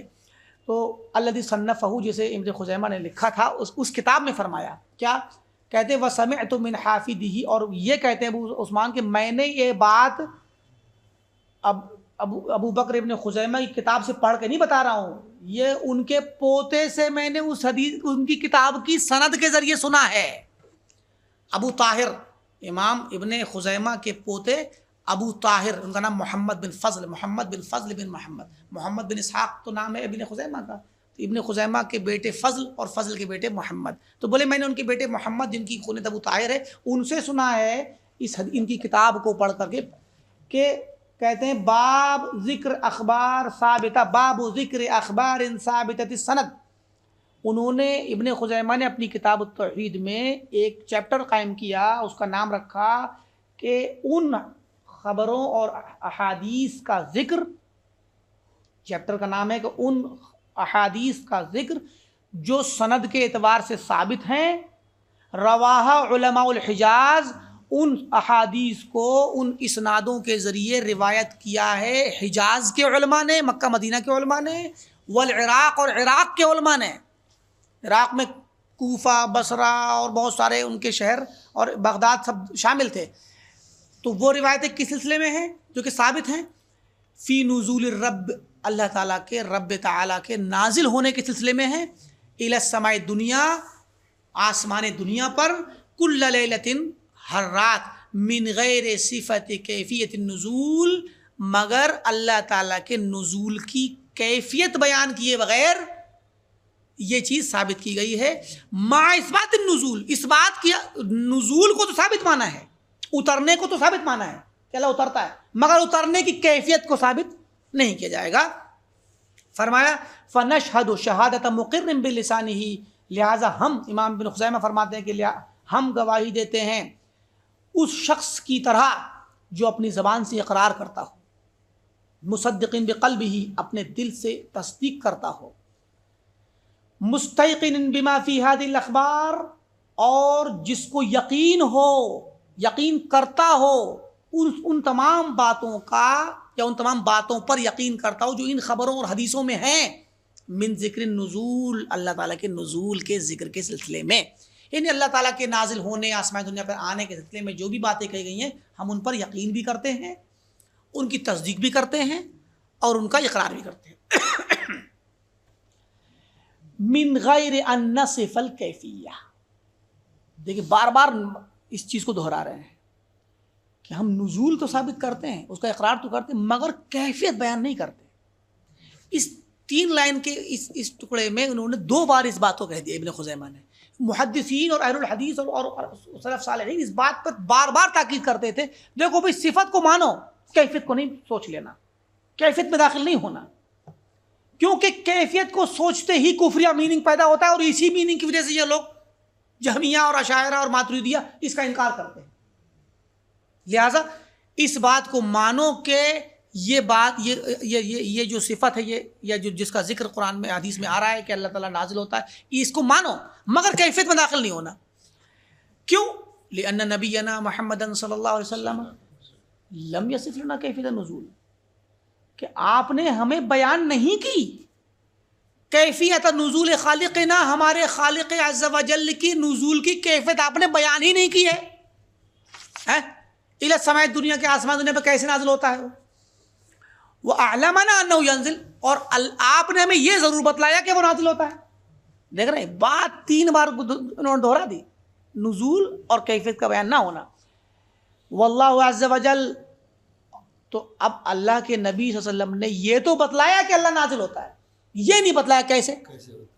لہذا فرمایا واللہ عز و جل ولا نبیہ صلی اللہ علیہ وسلم، اور یہ بات حقیقت ہے، اس کو جان لیں کہ اللہ تعالیٰ نے اپنے نبی صلی اللہ علیہ وسلم کو ذمہ داری دی تھی بیان ما بالمسلمین الیہ الحاجہ من امر دینہم، کہ مسلمانوں کو ان کے دین کے معاملے میں کس کس چیز کو جاننے کی ضرورت ہے اسے بیان فرما دینے کی ذمہ داری دی تھی اللہ نے۔ سبحان اللہ، کتنی اہم بات ہے کہ جب اللہ تعالیٰ نے نبی کو بھیجا اسی لیے کہ بھئی یہ جو لوگ اسلام قبول کریں گے ان کو بتلاؤ کیا کیا ضرورت ہے ان کو دین کے معاملے میں جاننے کی، تو نبی کو ذمہ داری دی گئی تھی کہ بتلائے، تو نبی نے صرف اتنا بتلایا کہ اللہ تعالیٰ نازل ہوتا ہے، یہ نہیں بتلایا کیسے۔ تو اس کا مطلب یہ ہے کہ یہ چیز نہ ذمہ داری میں داخل تھا، نہ اللہ نے بتلایا، اور اگر ذمہ داری میں داخل ہوتا یا مسلمانوں کو اس بات کو جاننے کی ضرورت ہوتی تو ضرور بتلایا جاتا۔ لہٰذا مسلمانوں کو یہ جاننے کی ضرورت نہیں ہے کہ کیسے نازل ہوتا ہے، یہ ضرورت ہے کہ نازل ہوتا ہے۔ کیوں ضرورت ہے؟ کیونکہ کتنی پیاری پیاری باتیں آ رہی ہیں کہ ہمارا رب آسمان دنیا پہ آتا ہے۔ جس بندے کو پتہ چلے گا کہ میرا رب آسمان دنیا پہ آتا ہے بدحال ہو، تنگ حال ہو، مصیبت زدہ ہو، مظلوم ہو، گنہگار ہو، سوال کرنے والا ہو، توبہ کرنے والا ہو، کتنی باتیں آ گئیں. تو بھیا اس کو کسی کو پتہ چل جائے کہ کسی جگہ پہ کوئی بڑا آدمی آ رہا ہے تو کسی مجمع میں، ہزاروں مجمع میں شاید میری ملاقات ہو جائے اور میرا کام بن جائے. اور لوگ کرتے ہیں ایسا. بڑے بڑے لوگ آتے ہیں کبھی کبھار، چاہے وہ کوئی حکومتی عہدے کے مطلب سیاسی ذمہ دار ہوں یا کسی آفیسر ہوں، تو بڑے مجمع میں لوگ پہنچ جاتے ہیں. جن لوگوں سے ملاقات ان کے آفس میں نہیں ہو سکتی، وہ جب کسی بڑے مجمع میں آتے ہیں تو کوئی انسان مصیبت زدہ کسی نہ کسی طریقے سے آگے پہنچ جاتا ہے اور پہنچ کے جب اپنی بات رکھ دیتا ہے تو وہ کام اس کا ہو جاتا ہے کہ نہیں؟ دنیا میں یہ نظام چلتا ہے. آدمی لالچی انسان، جس کو ضرورت ہوتی ہے وہ لالچی ہوتا ہے، ضرورت مند لالچی انسان ہوتا ہے. ضرورت مند انسان ضرور جاتا ہے وہاں پہ. تو اللہ یہاں بتلا رہا ہے، خبر دے رہا ہے وہ بندوں جو ظالم ہیں اپنے آپ پہ، جنہوں نے ظلم کیا، جو گنہگار ہیں، جو پریشان حال ہیں، وہ آؤ، میں بلا رہا ہوں، میں آفس کھول کے بیٹھا ہوں، میں بلا رہا ہوں تم کو، ہے ہمارے یہاں کی زبان کے اعتبار سے. تو مطلب یہ کہنے کا کہ اللہ تعالیٰ ندا دے رہا ہے. کتنی پیاری بات ہے. اور فجر کے وقت تک، یعنی بندہ رات کو سوئے تو یہ اس امید میں سوئے کہ مجھے رات کو اٹھنا ہے اور میں اپنے رب کو پکاروں گا. اور رات کو جب وہ اس احساس میں رب کو پکارے گا کہ میرا رب ہی آسمان دنیا پہ تو ہے، تو کتنی قربت کا احساس ہوگا، ایمان میں زیادتی ہوگی. اور اپنی باتیں مناجات کے طور پر بندے اللہ کے سامنے رکھے گا تو اس کی مصیبتیں اور پریشانیاں، اس کی ٹینشن ختم ہوگی اور اس کی دنیا کی زندگی کے مسائل بھی حل ہوں گے. تو مقصد کہنے کا یہ ہے کہ یہ مسلمانوں کو جاننا یہ تو ضروری ہے کہ ان کا رب کہاں کہاں جاتا ہے اور کہاں کہاں آتا ہے اور کس کس وقت ہمیں کیا کیا پکارتا ہے اور کیا کیا ہم سے چاہتا ہے اور کیا کیا مانگتا ہے کہ ہم اس کے اٹھیں اور مانگیں، دعا کریں، وہ چاہتا ہے. یہ تو ضرورت ہے، مگر یہ ضرورت نہیں ہے جاننے کی کہ وہ کیسے اترتا ہے. ارے بھائی، آپ کو پتہ چل جائے کہ ابھی کوئی بہت بڑے منسٹر آنے والے ہیں تو آپ کو ہے ضرورت ان سے ملنے کی، آپ سوچ رہے ہیں کہ میں چلو مل لوں گا. کیا آپ خبر ملتے ہی یہ پتہ لگانا شروع کرو گے کہ وہ کس چیز سے آئیں گے، ہیلی کاپٹر سے آئیں گے کہ ٹرین سے آئیں گے یا کار سے آئیں گے؟ اس میں مشغول ہو جاؤ گے کہ اپنے کاغذ اور اپنی اپلیکیشن لکھنے میں مشغول ہو جاؤ گے. ارے بھائی، ہر آدمی اپنی اپلیکیشن لکھے گا کہ بھیا اپلیکیشن لکھو تاکہ لے جا کے دکھا دیں. تو یہی چیز ہے. اگر وہ اس میں لگا رہے کہ ارے بھائی پہلے یہ بتاؤ کہ وہ آئے گا کیسے، گاڑی سے اترے گا کہ ہیلی کاپٹر، اور سارا وقت اسی میں چلا جائے، سارا وقت اسی میں ختم، میٹنگ ہو گئی، ان کا جلسہ ہو گیا، وہ چلے گئے اور ہمیں ابھی یہی نہیں پتہ لگا پائے ٹیلی فون کرتے کرتے کہ وہ آئیں گے کیسے. اصل میں یہی ہوا ہے. علماء کلام، معتزلہ، جہمیہ، اشاعرہ، ماتریدیہ، ان لوگوں نے ان غیر ضروری بحثوں میں پڑھ کر کے مسلمانوں کو ان کے دین سے، ان کے رب سے، ان کی عبادت سے، ان کے عقیدے سے دور کر دیا ہے. آپ اسی میں پھنسے رہو کہ کیسے اترتا ہے کہ نہیں اترتا، رب اترتا ہے کہ اس کی مشیت یا اس کا حکم اترتا ہے. جی اللہ سبحانہ تعالیٰ نے ایک چیز تو اس میں بیان کی. جی جیسے اکثر کوئی بڑا افسر آتا ہے تو ہم اس بات کا ضرور خیال رکھتے ہیں کہ مزاج کیسا ہے. جی جی اللہ تعالیٰ نے اپنی رحمتوں کا وضاحت کر بالکل، جو ہمیں ضرورت جو ضرورت ہے بیان کر دیا اور ترغیب دی بندے کو. ایک ہوتا کیا دیکھیں، جو ضرورتیں پیش کی اللہ نے یہاں، کہ کوئی گنہگار ہو، کوئی پریشان حال ہو، کوئی توبہ کرنا چاہتا ہو، کوئی دعا ہے اس کے پاس ہے، یا کوئی سوال کرنا چاہتا ہو. تو اب ان چیزوں کو اللہ نے بیان کرنے کے بعد ایک بندہ جب مصیبت میں ہوتا ہے نا، یا بہت زیادہ جب گمراہ ہو جاتا ہے، لفظ آیا ظالم لنفسہ، اپنے نفس پہ ظلم کرنے والا، یا جو گناہ کی بخشش مانگنا چاہے وہ گنہگار ہی ہوتا ہے، ظالم ہوتا ہے. مذنب کا لفظ بھی آیا گنہگار کا. یا تو بندہ پریشان حال ہو، تنگ دست ہو رزق روزی اور دنیاوی روزمرہ کے مسائل میں، یا بہت زیادہ گمراہی میں چلا گیا ہو، شہوت پرستی میں چلا گیا ہو. ان دونوں حالتوں میں جب بہت زیادہ دور نکل جاتا ہے وہ، تو مایوس ہو جاتا ہے، اسے دنیا میں کچھ نظر نہیں آ رہا ہوتا. تو اللہ تعالیٰ نے کتنا پیارے وقت کا انتخاب کیا، جب پوری دنیا سو جائے اس وقت اٹھو. وہ دنیا جس سے تم اپنے حالات کو ٹھیک کرنے کی مدد مانگتے مانگتے تھک گئے ہو اور تمہیں مدد نہیں مل رہی، غیبی مدد کے محتاج ہو نا. آیا نا پیچھے ذکر، جب پوری دنیا سو جائے تب اٹھو، اور رات کے اندھیرے میں اور سناٹے میں اب مجھے پکارو، میں تمہاری دعا سننے کو تیار ہوں. کتنی پیاری بات ہے. اور آپ جب اسی میں لگ جائیں گے کہ کیسے اترتا ہے، یا وہ اترتا بھی ہے کہ نہیں. ہمارے دیوبندی بھائیوں نے تفسیر کر دی کہ اللہ تعالیٰ نہیں اترتا، اس کا فرشتہ اترتا ہے یا اس کا حکم اترتا ہے. تو اب اگر یہ والی بات آ گئی تو پھر کیا میننگ رہ گیا اس حدیث کا؟ بندے کو اس کو رب سے دور کر دیا. اس لیے ابن قیم فرماتے ہیں کہ ان لوگوں نے بندوں کو اللہ تعالیٰ سے دور کر دیا، اپنے رب سے ہٹا دیا، محروم کر دیا اپنے رب سے رشتہ قائم کرنے اور اپنے رب کے سامنے مناجات کرنے اور اپنی دکھڑا رکھنے کے لیے بندہ اللہ کے پاس آئے. کوئی رغبت کی چیز رہ ہی نہیں گئی، جبکہ اس حدیث کو سننے کے بعد بندے میں چاہت پیدا ہوتی ہے، رغبت پیدا ہوتی ہے. تو یہ ہے مسلمانوں کی ضرورت، اور جتنی ضرورت تھی اتنا بیان کر دیا. فرمایا فَنَحْنُ مُصَدِّقُونَ بِمَا فِي هَذِهِ الْأَخْبَارِ. پھر دیکھیں دہرا رہے ہیں اسی بات کو دوسرے لفظوں میں، لہٰذا ہم تصدیق کرنے والے ہیں، ہم تصدیق کرتے ہیں بما فی هذه الاخبار، ان تمام باتوں کی جو ان حدیثوں میں ہیں ہم تصدیق کرتے ہیں. کیا من ذکر النزول، نزول کا جو ذکر ان حدیثوں میں آیا ہے، جو چیپٹر قائم کر رہے ہیں اسی چیپٹر ہی کی باتیں آ رہی ہیں. اس چیپٹر میں وہ سمجھا رہے ہیں ابن خزیمہ کہ جو حدیثیں ہم بیان کرنے جا رہے ہیں اس چیپٹر میں، ان حدیثوں میں ذکر ہے نزول کا، ہم اس کی تصدیق کرتے ہیں. غیر متکلفین للنزول بصفت الکیفیہ، ہم کیفیت نزول کی کیفیت بیان کرنے میں تکلف نہیں کریں گے. پھر دہرا دیا، 4 بار کہہ دیا اسی ایک ہی چیپٹر کے اندر، ایک ہی پیراگراف میں. اذ النبی صلی اللہ علیہ وسلم لم یصف لنا کیفیت، کیونکہ اللہ کے وسلم نے کیفیت بیان نہیں کی ہے. پھر وہی بات دہرا دی. کوئی یہ نہ سوچے کہ یہ تو بار بار دہرانے والی بات بور کرنے والی ہے. ارے بور کرنے والی نہیں ہے، یہ اتنا زیادہ نازک مسئلہ ہے کہ سننے والے اور پڑھنے والے کو وہ بار بار باخبر کر رہے ہیں. ابن خزیمہ دیکھو بھائی یہاں پر قدم پھسلتا ہے، کیونکہ جہمیہ نے اور معتزلہ نے اور عشاعرہ ماتریدیہ ان لوگوں نے ان صفات کا انکار کر کے یہاں قدم پھسلا. تبھی انہوں نے انکار کیا ہے کہ جیسے ہی آپ اللہ کے بارے میں بیان کرو کہ اللہ تعالیٰ کی یہ صفت ہے، اللہ تعالیٰ ایسے کرتا ہے اور یہ اس کی خوبی ہے، فوراً دماغ میں انسانی تصور بنتا ہے اور وہیں سے قدم پھسل جاتا ہے. جی میں نے جب پہلی مرتبہ پڑھا تو میرے اندر ایک چیز آئی تھی کہ جو ہندو سماج میں مختلف بت بناتے ہیں، 4 ہاتھ 4 پیر 8 ہاتھ 12 پیر، وہ اسی میں گرنے کی وجہ سے. ہاں وہ تشبیہ انہوں نے یہی سوچی. جب کیفیت میں گئے تو اپنے حساب سے کچھ بھی بناتے چلے. ہاں کیفیت میں جانے کے بعد تشبیہ پیدا ہو گئی. اس دروازے کو بس تصور کیا انہوں نے کہ ایسا ہو سکتا ہے. بلکہ بعض ان کی کتابوں کے بعض منتر اور نصوص ایسے آتے ہیں، بعض ٹیکسٹ ایسے ہیں جن میں کہ جو ہے جو خالق برہمہ ہے اس کے 1000 ہاتھ ہیں، 1000 آنکھیں ہیں. وہ 1000 کا لفظ جو آیا ہے اس میں، وہ اس کا مطلب یہ نہیں کہ 1000 ہاتھ ہیں اس کے، لیکن وہ تصور یہی کرتے ہیں کہ وہ اتنی دنیا میں لوگوں کو دیتا ہے، اس کا مطلب 1000 ہاتھوں کو تبھی دیتا ہے. تو تصور میں یہ انسان کے جو دماغ میں آتا ہے وہی چیز انہوں نے اس کو بیان کر دی. کیونکہ رب کے بارے میں آپ جب بھی کوئی تعارف دیں گے تو سنتے ہی، چونکہ وہ غیب ہے نا، اس کی مثل کوئی چیز تو ہے نہیں. اب ایک موبائل ہے تو اس کی مثل دوسرا موبائل رکھا ہوا ہے. آپ اگر ایک کے بارے میں بتائیں گے، اس کی فیچرز بتائیں گے، تو دوسرے کی وجہ سے انسان سمجھ لے گا کچھ نہ کچھ، گرچہ وہ اس کو نہ دیکھا ہو جس کے بارے میں بتا رہے ہیں آپ، لیکن تھوڑا بہت تو سمجھ لے گا نا.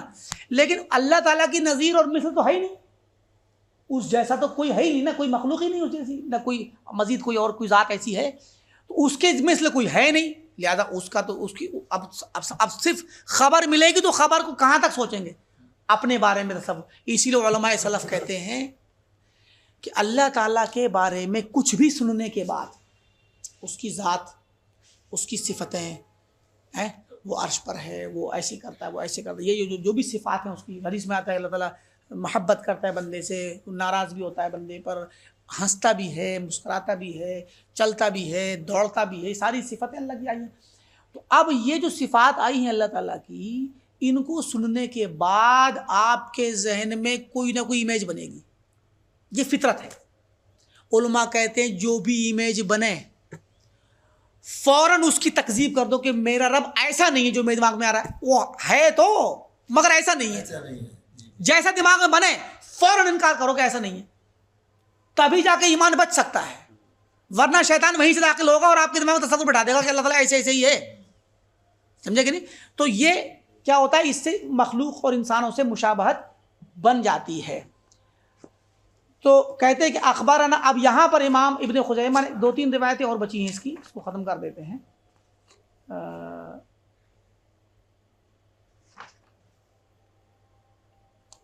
ویسے تو کافی لمبا جا رہا ہے یہ باب جو ہے، اس میں مزید کافی باتیں ہیں، یہیں پر روک دیں؟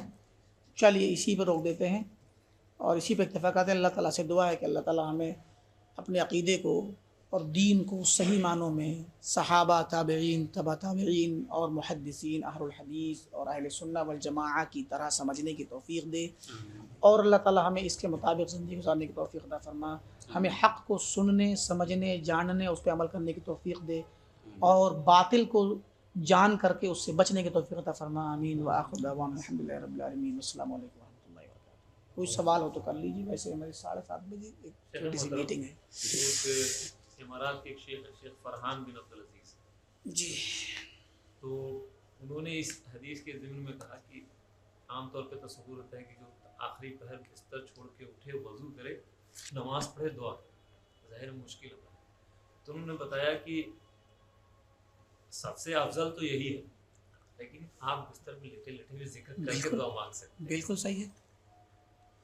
آپ قرآن میں بھی ذکر ہے نا، یذکرون قیاما وقعودا وعلی جنوبہم، تو آپ چاہیں تو کھڑے ہو کے اللہ کا ذکر کریں، دعا کریں، بیٹھ کے کریں یا لیٹ کے بھی تو بھی کچھ نہیں ہے، انسان لیٹے لیٹے اگر آنکھ کھل جاتی ہے تو دعا کر لے، تو جو بھی دعا کرے گا تو بہرحال وہ اللہ تعالیٰ تو اس کو سنتا ہے، تو اسی اعتقاد سے آپ کریں گے۔ سب سے اکمل، سب سے اچھی، پرفیکٹ اور کمپلیٹ شکل تو وہی ہے کہ انسان اٹھنے کے بعد جو ہے سنت نبی کے مطابق تہجد بھی پڑھے۔ ہاں بالکل بالکل کر سکتے۔ اس کو ایسے سمجھیں، آسمان تو سب کنٹری کا ایک ہی ہے، نائٹ تو ڈیفرنٹ ہے، تو پھر جب آئے گا تو پھر اب اصل میں وہی چیز ہے نا کہ اب یہ جو دن اور رات کا مسئلہ ہے اور اس کا مسئلہ ہے، یہ انسانی دنیا کے تعلق سے ہے۔ اب اللہ تعالیٰ کے اس نزول کو ہم دنیاوی نظام پہ فکس کریں گے تبھی جا کے مسئلہ بنے گا، ورنہ ہمیں تو، ہم جہاں بھی ہوں دنیا کی کسی بھی کونے میں، ہمارے لیے جس وقت ثلث اللیل ہے بس ہمیں اسی کا اعتقاد رکھنا ہے، ورنہ دیکھا جائے تو دنیا میں ہر وقت وہ تیسرا پہر ہر وقت کہیں نہ کہیں ہے ضرور، ہے کہ نہیں؟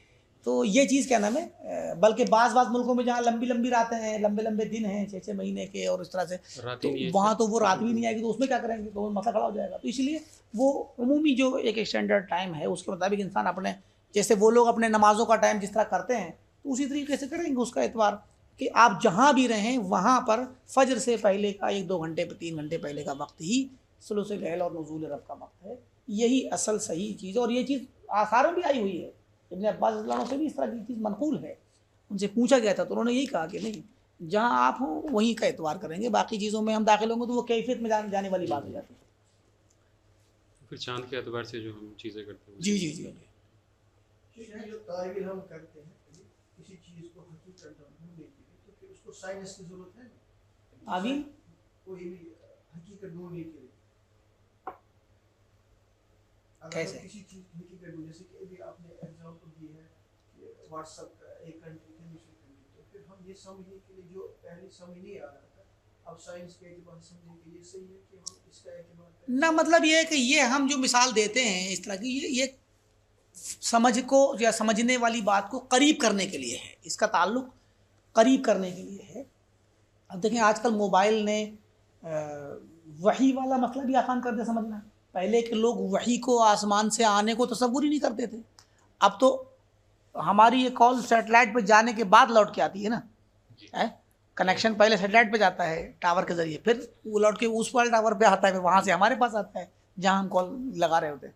تو یہ اب اوپر جانے اور آنے والی بات گویا یہ سسٹم، جب اس نے بہت سی چیزیں ہمارے لیے آسان کی ہیں آج کی ٹیکنالوجی نے سمجھنا۔ قرآن میں ایک ذکر ہے، میں پڑھ رہا تھا شیخ زبیر صاحب کا، تو اس میں آیت ہے کہ ایک فرد کو اللہ سبحانہ تعالیٰ جنت کی نعمتیں دیں گے، تو وہ سوال کرے گا اللہ تعالیٰ سے کہ میرا ایک دوست تھا جو اس کو ٹھکراتا تھا، اس کا حشر حال کیا اللہ تعالیٰ، تو جنت سے ایک کھڑکی کھلے اور اس میں وہ دیکھے گا تو اس کا دوست جل رہا ہے، تو اللہ سبحانہ تعالیٰ کا وہ مزید شکریہ ادا کرتا ہے کہ اللہ تو نے مجھے گمراہی سے بچایا۔ جی تو اس وقت یہ کھڑکی کا کھلنا جنت سے تھوڑا مشکل تھا، اب یہ کھڑکی تو اس میں کھل جاتی ہے۔ ارے وہ تو جنت والی بات، قبر میں بھی تو کھڑکی کھلتی ہے، لیکن اب تو وہی چیز، تو تصور میں ان چیزوں نے ہمیں، اس سائنس کی تحقیق نے ہمیں قریب کر دیا ہے سمجھنا، یہ مطلب ہے۔ اس سے ہم یہ والی تھوڑی سی وہ لے سکتے ہیں. آ جاتا ہے کہ سب سے بہترین سمجھنے والے صحابی تھے, اس ٹائم پہ سائنس تھا ہی نہیں, تو پھر جب وہ سب سے بہترین سمجھنے والے تھے پھر ہم کون سے آگے بیچ میں سمجھنے والے. ہاں بات صحیح ہے, لیکن ان لوگوں نے اصل میں ان چیزوں سے کے علاوہ جو اللہ تعالیٰ کی دوسری نشانیاں دیکھی تھیں نا, انہوں نے بھی دیکھی نہیں, ہم سے زیادہ بڑی بڑی نشانی دیکھی انہوں نے. ارے بھائی ہم تو انسانوں کی نشانی دیکھ رہے ہیں, انسانوں کی بنائی ہوئی. نبی صلی اللہ علیہ وسلم کی ذات گرامی بذات خود سب سے بڑی دلیل ہے ان کے لیے ایمان رکھنے کی, ہے کہ نہیں؟ اور آپ کی ذات کے ذریعے جو کچھ بھی برکتیں اور جو کیا نام ہے معجزے سامنے آئے صحابہ کے سامنے, وہ معجزے کافی تھے, اسی پر تو ایمان لاتے تھے وہ لوگ. تو انہیں فوراً یقین آتا تھا کہ نہیں یہ بات حق ہے اور اس میں کوئی شک ہے ہی نہیں, کیونکہ وہاں ان کی معجزے کیا ہمارے یہ سائنس بنے گا؟ نہ معجزہ سائنس نہیں بنے, سائنس معجزہ نہیں بنے گی. مطلب کہنے کا یہ ہے کہ دیکھیے اللہ تعالیٰ نے حدیث میں آتا ہے کہ کوئی بھی نبی آیا تو اللہ نے ہر نبی کو کوئی نہ کوئی معجزہ ضرور دیا, جس معجزے کو دیکھ کے قوم نے ایمان لائی. ٹھیک, اور آپ نے فرمایا میرا معجزہ یہ قرآن ہے جو مجھے دیا گیا ہے. تو ایک معجزہ تو یہ قرآن کا ہو گیا, لیکن اب وہی بات ہے کہ قرآن کے معجزہ ہونے اور اس کی جو اس میں اعجاز کی کیفیت ہے اس مقام تک پہنچنے کے لیے تو وہی والا مزاج اور وہی والی زبان چاہیے جو عرب والے لوگ تھے, ورنہ تو آج کے عرب بھی نہیں سمجھ پاتے قرآن کو, تو پھر غیر عرب کیسے سمجھ لیں گے اس معجزے کو؟ تو وہی عصر کا ایک مثال تو ہے. ہاں سورہ عصر ہمیں نارمل لگتا ہے جی, اور جس زمانے میں لکھا گیا تھا تو ان کا بار بار یہ کہنا تھا انسانی قول نہیں ہے. ہاں تو مطلب کہنے کا یہ ہے کہ حالانکہ قرآن کی تاثیر تو آج بھی باقی ہے اور ہمیشہ رہے گی, لیکن قرآن کے اندر جو کمال ہے نا, لسانی اور لینگویج کا کمال ہے نا, وہ کمال تو وہ اعلیٰ معیار کے لوگ ہی سمجھ پاتے ہیں. تو مطلب یہ کہنے کا کہ اللہ تعالیٰ نے جب صحابہ اکرام کے سامنے بہت سارے معجزے دکھلائے, ان معجزوں سے ان کو جو ہے ان کا ایمان روز بروز بڑھتا رہتا تھا, روز بروز. تو ان کو تو مزید ان چیزوں کی اندر جانے کی ضرورت ہی نہیں تھی, ان کو تو ایک ہی چیز کافی تھی. ایک صحابی کے بارے میں آتا ہے وہ صفوان بن امیہ غالباً, وہ آئے مدینہ نبی صلی اللہ علیہ وسلم کے قتل کرنے کے ارادے سے, دو لوگوں کے درمیان بات چیت ہوئی, وہ مدینہ آئے. تو آپ نے جو ہے ان کو مدینہ میں پہنچے تو آپ نے ملاقات کو استقبال کیا. تو بظاہر تو یہی مظاہرہ کر رہے تھے کہ میں نہیں ایسی آیا ہوا ہوں, وہ تھا کہ جا کے دھوکے سے مار دوں گا. آپ وسلم نے خبر دی, ہاں بھائی کیا ہوا, تم کل جو میٹنگ تمہاری ہوئی تھی فلاں دن کہ قتل کریں گے ایسے ایسے, تو وہ حیران رہ گئے اور فوراً انہوں نے اتنا سنتے ہی کلمہ پڑھ دیا, کیونکہ وہ جان گئے کہ یہ خبر ہم دو لوگوں کے بیچ میں تھی, صرف تیسرے کو پتہ ہی نہیں ہے. تو آپ کے پاس آ جانے کا مطلب یہ ہے کہ یہ کوئی اور طاقت ہے یہاں جو کام کر رہی ہے اور آپ خبر دے رہی ہے. تو یہ نبوت کی اور وحی کی تصدیق. اب یہ ایک معجزہ تھا وحی اس کے ذریعے خبر دے دینا, ان کو لیے یہ ایک لفظ یہ خبر کافی تھی. اب کچھ بھی آپ کہہ دیں سب مانیں گے, سمجھتے کہ نہیں؟ تو اس میں ان کو اب یہ نزول کے مسئلے میں گھوسے ضرورت ہی نہیں ہے, کہہ دیا بات ختم. حضرت ابوبکر صدیق رضی اللہ عنہ کا معاملہ کیا ہے, ان کو صدیق کیوں کہا گیا؟ جب معراج کے واقعے کے متعلق مکہ میں بہت زیادہ جب چرچا شروع ہوئی اور مکہ والوں نے مذاق اڑانا شروع کی, تو کسی نے آگے کہا کہ بھئی لو تمہارا ساتھی تو محمد صلی اللہ علیہ وسلم وہ تو کہتے ہیں کہ جو ہے میں رات میں بیت المقدس گیا اور میں کہاں سے کہاں ہو کر کے لوٹ کے آ گیا. تو ابوبکر صلی اللہ عنہ نے کہا کہ کیا سچ میں انہوں نے یہ بات کہی ہے؟ ہاں. بولے اگر نبی صلی اللہ علیہ وسلم نے کہی ہے تو پھر وہ سچے ہیں, میں تصدیق کرتا ہوں کہ سچے ہیں اور سچ ہے. ایک ہندو افسر نے ایک سوال کیا کہ جنت جہنم دیکھے ہو, اللہ کو دیکھو, نہیں مان رکھتے. تو بہت پہلے کسی نے سمجھایا تھا کہ ہر علم ٹیسٹیمونیل ہوتا ہے, کسی کی شہادت ہوتا ہے, کیونکہ ہم بھی 4 جنریشن پہلے اپنے باپ داداؤں کو دیکھے نہیں ہیں. اگر آپ اس طرح سے انکار کرنے لگے تو ہو سکتا ہے اپنے پردادا کا بھی انکار کر دیں, امریکہ کا کہیں بھی انکار کر دیں گے, اور سائبیریا جو بھی ہم نہیں وزٹ کیا. تو انہوں نے کہا سارا نالج ٹیسٹیمونیل ہوتا ہے, اور ٹیسٹیمونی جو ہوتی ہے شہادت 2 چیزوں کی ہوتی ہے, وٹنس اور ایویڈنس. نبی سچے ہوتے ہیں, ان کی وٹنس مانی جاتی ہے, اسی لیے اشہدو ہے. یہ جواب دیا, اللہ سبحانہ تعالیٰ کا احسان آئندہ پوچھا صحیح. جو شیخ اپنی کتاب التوحید جو ابن خزیمہ رحمہ اللہ ابن منذر نے لکھی ہے کتاب التوحید، وہ صفات پہ تھی، اور جو شیخ ابن وہاب نے لکھی ہے وہ عبادت پہ تھی. تو مگر علماء ایک قول ہے اس میں جو انہوں نے اس میں کچھ روایتیں ضعیف ہیں جو شیخ ابن خزیمہ کے، وہ صحیح. ہاں کچھ باتیں ہیں، ظاہر ہے کہ کیا نام، بعض روایتیں ضعیف بھی ہیں، بعض اقوال بھی ابن خزیمہ کے ہیں، کچھ کسی مسئلے میں حدیث سورہ میں خاص کر ان کی جو تفسیر ہے وہ صحیح نہیں ہے. تو بہرحال وہ تو کوئی مسئلہ نہیں ہے کہ اجتہادی غلطی یا کوئی علم کی غلطی ہوتی ہے، علماء نے اس کو رد کر دیا ہے. ابن خزیمہ کی ایک بات، اس میں خاص کچھ چیزیں ہیں جن کو رد کیا گیا ہے، تو وہ کوئی مسئلہ نہیں ہے. کچھ چیزیں ایسی ہوتی ہیں جو کسی نہ کسی کے پاس کوئی نہ کوئی تو تفرد ہوتا ہے، تو تفرد ہے وہ ان کا، اس کو رد کر دیا گیا، ورنہ عمومی طور پہ تو بات زیادہ تو ٹھیک ہے. تعویل اور تفسیر میں کیا فرق ہے؟ دوسرا فرق ہے کہ جو تعویل ہم صرف محکم آیت کو کریں گے یا متشابہات کو کریں گے؟ دیکھیں تعویل اور تفسیر ہم نے بتایا تھا ایک مرتبہ تعویل کا میننگ آپ لوگوں کو. تو تعویل اور تفسیر ایک تو دونوں ایک حساب سے دونوں ایک ہی چیز ہے، مطلب تعویل کا میننگ تفسیر ہوتا ہے، ٹھیک، اس معنی میں دونوں ایک ہی چیز ہیں. تب تو آپ کیا نام ہے تعویل اس معنی میں تو کر سکتے ہیں.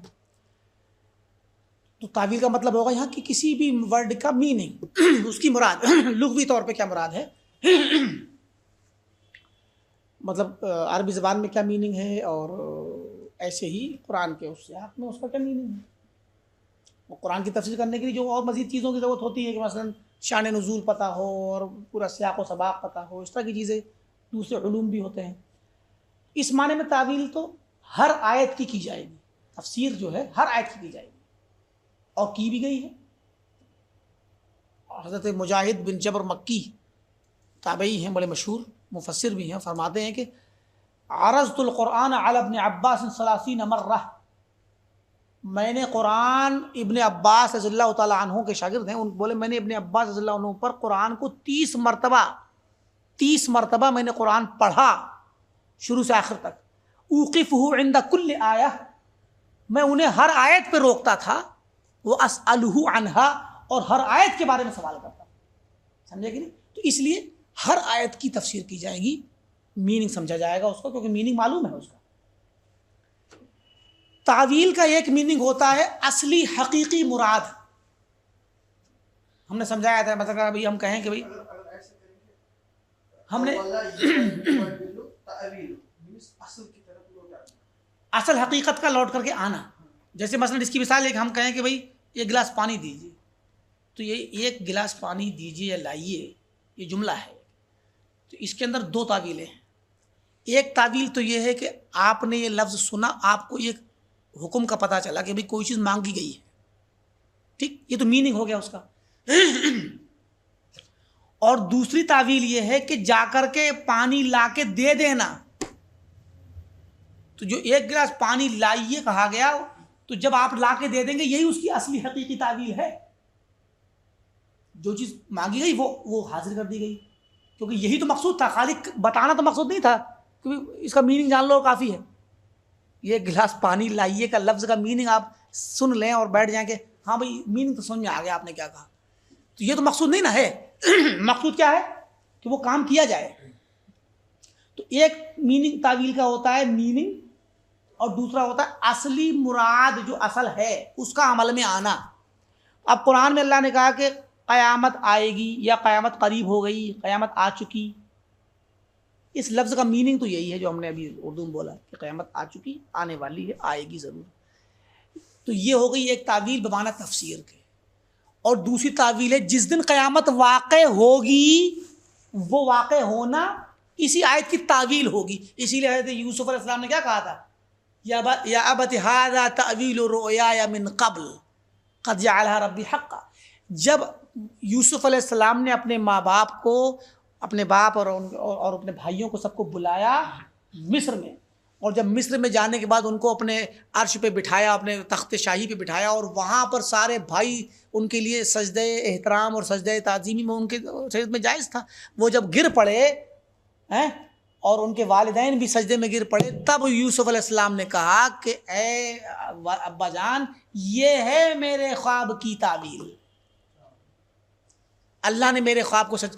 جبکہ انہوں نے کہا تھا کہ انی رأیت احد عشر کوكبا والشمس والقمر کہ لی ساجدین، کہ میں نے دیکھا 11 ستارے اور چاند اور سورج میرے لیے سجدہ کر رہے ہیں. جب یوسف علیہ السلام نے بچپنے میں یہ خواب اپنے والد کو سنایا تو والد نے اس وقت اس لفظ کا سے میننگ سمجھا نا, اور یہ بھی کہ ایسا ہوگا. اچھا ان کو اللہ نبی تعالیٰ نے بتایا تھا کہ ایسا بڑا واقعہ ہوگا, تو اس وقت کے لفظوں میں اس کا میننگ تعویل بمانا تفسیر ہے. لیکن واقعہ ختم ہونے کے بعد جب واقعی عملی طور پہ وہ لوگ سجدے میں گرے, یہ بھی تعویل ہے, مگر یہ تعویل حقیقت کے میننگ میں ہے. تو تعویل کے دو میننگ ہوتے ہیں. یہ والی تعویل صرف اللہ جانتا ہے, حقیقت والی. قرآن کی ہر آیت کی تعویل جو کہ حقیقت والی ہے, جیسے ابھی پیچھے گزرا نا کہ اللہ تعالیٰ آئے گا اور فرشتے آئیں گے صف در صف, میننگ تو سمجھ میں آ گیا. لیکن یہ ایک تعویل ہوگی میننگ والی, جس کو ہم تفسیر کہتے ہیں.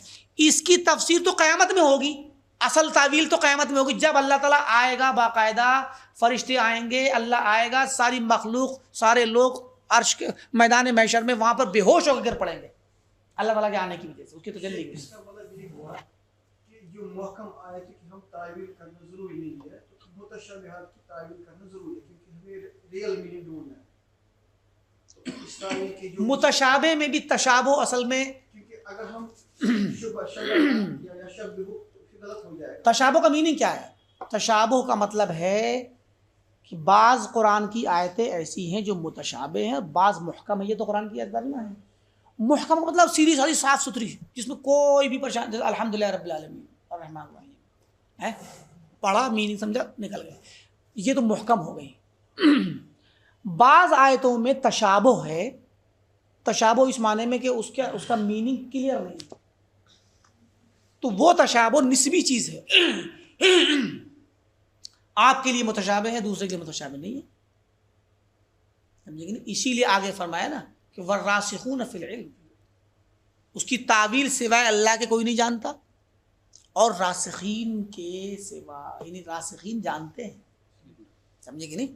یہ بھی آیت کا ایک وقف ہے اور صحیح ہے.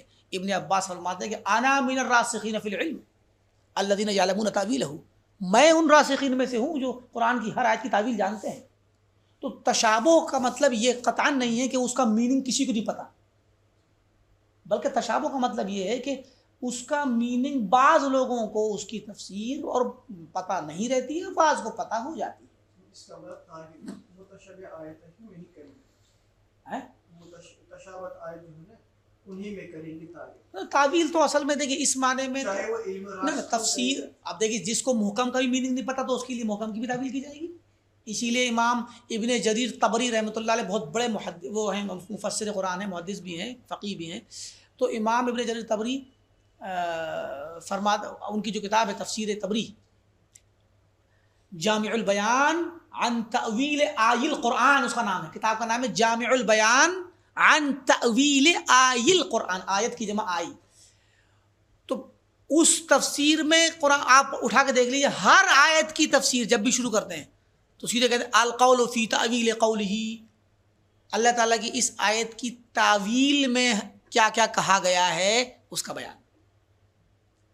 وہ انہوں نے قرآن کی شروع سے لے کے فاتحہ سے لے کے آخر جو تفسیر کی ہر آیت پہ انہوں نے لفظ تعویل استعمال کیا ہے, سمجھے کہ نہیں. تو تعویل کو بمعنی تفسیر یعنی میننگ جاننے کے تو ہر آیت کی تفسیر کی جائے گی, ہر آیت.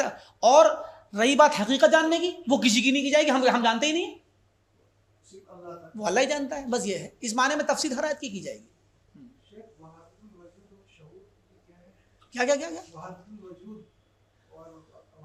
وحدت الوجود. پہلے 10 منٹ اور رہیں گے, 7:30 بجے ہماری ایک میٹنگ ہے, ٹھیک ہے. وحدت الوجود کا مطلب ہے کہ اس کائنات میں جو کچھ بھی موجود چیزیں ہیں, انسان, دوسری مخلوقات, آسمان زمین, پہاڑ, درخت, جمادات, نباتات, ساری چیزیں, اور ان کے باہر کی پوری جو کائنات ہے, آسمانی کائنات اور جو کچھ بھی ہو سکتی ہے کہاں تک, یہ سارا کا سارا وجود. اور چونکہ خالق کا وجود کے کائنات کو پیدا کرنے والا بھی کوئی ہے, یہ وجود بھی شروع سے آدم علیہ السلام سے چلتا ہوا آیا ہے. تو بعد میں جب تصوف کا مسئلہ آیا اور فلسفہ اس میں داخل ہوا تو اس میں یہ تصور آ گیا کہ یہ وجود کہاں سے آیا, یہ کائنات آئی کہاں سے, کیونکہ انسان کے تجربے میں تو یہ ہے کہ جب تک آپ کے پاس لکڑی کا درخت نہ ہو تو لکڑی نہیں بن سکتی، یہ میز بن ہی نہیں سکتی، یہ ڈیسک ہے، کوئی بھی چیز جب تک میٹیریل نہ ہو نہیں بنے گی۔ تو اسی لیے فلاسفہ جو تھے، یونان کے فلاسفر جو تھے، انہوں نے یہ کہا کہ خالق تو موجود ہے، خالق ہے، اس کائنات کا پیدا کرنے والا ہے، لیکن یہ جو دنیا جو ہے نا، یہ دنیا، یہ عالم بھی، اس کا میٹیریل اور مادہ بھی قدیم ہے، یہ بھی جس طرح اللہ تعالیٰ قدیم ہے، شروع سے ہے، ایسے ہی ایک میٹیریل بھی شروع سے ہے، اس کے بغیر اللہ تعالیٰ ان کے دماغ میں یہ بات آئی کہ اس کے بغیر پیدا ہو ہی نہیں سکتا، ایک میٹیریل ضروری ہے۔ تو اب ظاہر ہے کہ اگر آپ کے پاس آسمانی وحی کا علم نہیں ہے اور آپ کے پاس یہ واقعہ نہیں ہے کہ اللہ تعالیٰ نے عیسیٰ علیہ السلام کو مریم علیہ السلام کے پیٹ میں بغیر شوہر، بغیر مرد سے ملاقات کے ہی پیدا کر دیا، اپنے حکم سے، کلمہ کن سے پیدا کر دیا، تو یہ عیسیٰ علیہ السلام کی مثال ہمیں اللہ نے دے دی قرآن میں ہے۔ جبکہ عیسیٰ علیہ السلام کی پیدائش کے وقت اس زمانے کے یہودی و بنی اسرائیل نے حضرت مریم پہ تہمت لگائی، ان کو بھی تصور نہیں ہو سکتا تھا کہ ایسا کیسے ہو سکتا ہے۔ تو آج ہم عیسیٰ علیہ السلام کو ایک مطلب نبی اور ایک اللہ تعالیٰ کا برگزیدہ بندہ، اور مریم علیہ السلام کو پاک، صاف اور کماری، اللہ کی نیک صالحہ عورت تسلیم کرتے ہیں۔ کس لیے؟ اس قرآن کریم کی وجہ سے، کیونکہ اس میں اللہ نے بتلا دیا ہے، ورنہ یہودی آج تک ان کو الزام لگاتے ہیں، کیونکہ ان کے معاشرے میں ان کو تو تصور ہی نہیں ہو سکتا تھا کہ کوئی عورت کے پیٹ میں بچہ بغیر مرد کے کیسے ہو سکتا ہے۔ تو جو ذات بغیر مرد کے انسانی زندگی کے نظام سے ہٹ کے ماں کے پیٹ سے ایک بچہ پیدا کر سکتی ہے، جو ذات صالح علیہ السلام کے لیے پہاڑ میں سے اونٹنی نکال، ہمیں قرآن نے بتایا ہے، کوئی یہ نہ کہے کہ یہ جو ہے پرانی کہانیاں ہیں، ہمیں قرآن نے بتایا ہے۔ لہٰذا اللہ تعالیٰ نے یہ اپنی قدرت کے نمونے ہمیں دکھا کر کے یہ ثابت کیا ہے کہ اللہ تعالیٰ صفر سے بغیر کسی مادے کے بھی پیدا کر سکتا ہے۔ عام طور پہ انسان ہوں یا جانور ہوں ایک بیج سے پیدا ہوتے ہیں، ہے کہ نہیں؟ تو جب کہ اللہ نے نمونے ہمیں دکھا دیے کہ اللہ تعالیٰ عام سسٹم سے ہٹ کے بھی پیدا کر سکتا ہے۔ اب یہ نمونے ہمیں بتلاتے ہیں کہ ہمارے لیے آسان ہے فیصلہ کرنا کہ اللہ تعالیٰ ہمیشہ سے اکیلا تنہا تھا اور اس کے ساتھ کوئی چیز، کوئی مخلوق نہیں تھی۔ پھر جب اس کا ارادہ ہوا، جب بھی اس نے چاہا کہ میں مخلوق پیدا کروں، اس نے حکم دیا اور پیدا ہوگی، بات ختم۔ ویسے ہی جیسے عیسیٰ علیہ السلام پیدا ہو گئے، ویسے جیسے صالح علیہ السلام کی اونٹنی پیدا ہو گئی، ہے کہ نہیں؟ تو ہمارے لیے تو آسان ہے، لیکن جس آدمی کے پاس وحی کا نور اور وحی کا علم نہیں ہے، قرآن کا علم نہیں ہے، یا پرانی کتابوں میں اس طرح کا علم نہیں ملا کسی کو، اور ملا تو محفوظ نہیں رہا، تو اس انسان کو اس کائنات کا راز سمجھنا آسان نہیں۔ اسی لیے فلاسفر جو ہیں وہ یہ کہتے ہیں کہ یہ کائنات کا میٹیریل کیا تھا؟ قدیم تھا، ہمیشہ سے تھا، ٹھیک؟ حتیٰ کہ ہندو سماج میں جو آریہ سماج فرقہ ہے، جو کہ توحید پرست کہلاتا ہے، جو مورتی پوجا کو اور اس چیز کو منع کرتے ہیں، وہ بھی ایک رب کی عبادت کرنے کے قائل ہیں، وہ بھی اس معاملے میں سوامی دیانند نے اس مسئلے میں آ کر کے اپنی کتاب میں کیا کیا ہے، یہاں آ کر کے وہی پھنس گئے ہیں۔ انہوں نے بھی کہا کہ نہیں، میٹیریل جو ہے انہوں نے تین چیزوں کو قدیم کہا ہے۔ انہوں نے کہا کہ رب خالق یہ ہمیشہ سے ہے، قدیم ہے، اور یہ برہمانڈ بھی قدیم ہے، اور آتما بھی قدیم ہے۔ انہوں نے آتما کو، روح کو بھی قدیم قرار دیا ہے۔ انہوں نے تین چیزوں کو کہا ہے۔ اور فلاسفر جو ہیں یونان کے، سقراط اور ارسطوٹل وغیرہ جو ہیں، افلاطون وغیرہ جتنے، ارسطاطالیس، تو ان لوگوں نے کیا کیا ہے، عالم کو اور دنیا کے مادے کو، دنیا کو قدیم مانا ہے، ٹھیک؟ اب یہ ایک گتھی ہے سلجھنے کے لیے۔ فلاسفر نے جب یہ کہا تو یہ اسلامی عقیدے کے خلاف ہو گیا۔ اسلام کے عقیدے کے خلاف یہ ہوا کہ اسلام میں تو تصور یہ کہ توحید کا تصور ہے، اور اللہ تعالیٰ کی صفت اولیت میں کوئی شریک نہیں ہے، نہ اس کی صفت ابدیت میں کوئی شریک ہے، نہ صفت اولیت میں کوئی شریک، اس کی کسی صفت میں کوئی شریک ہے ہی نہیں۔ تو جب اللہ تعالیٰ ہمیشہ سے ہے تو اس کی ہمیشہ کی جو صفت ہے اس میں کوئی چیز شریک کریں گے تو شرک ہو جائے گا، توحید ختم ہو جائے گی۔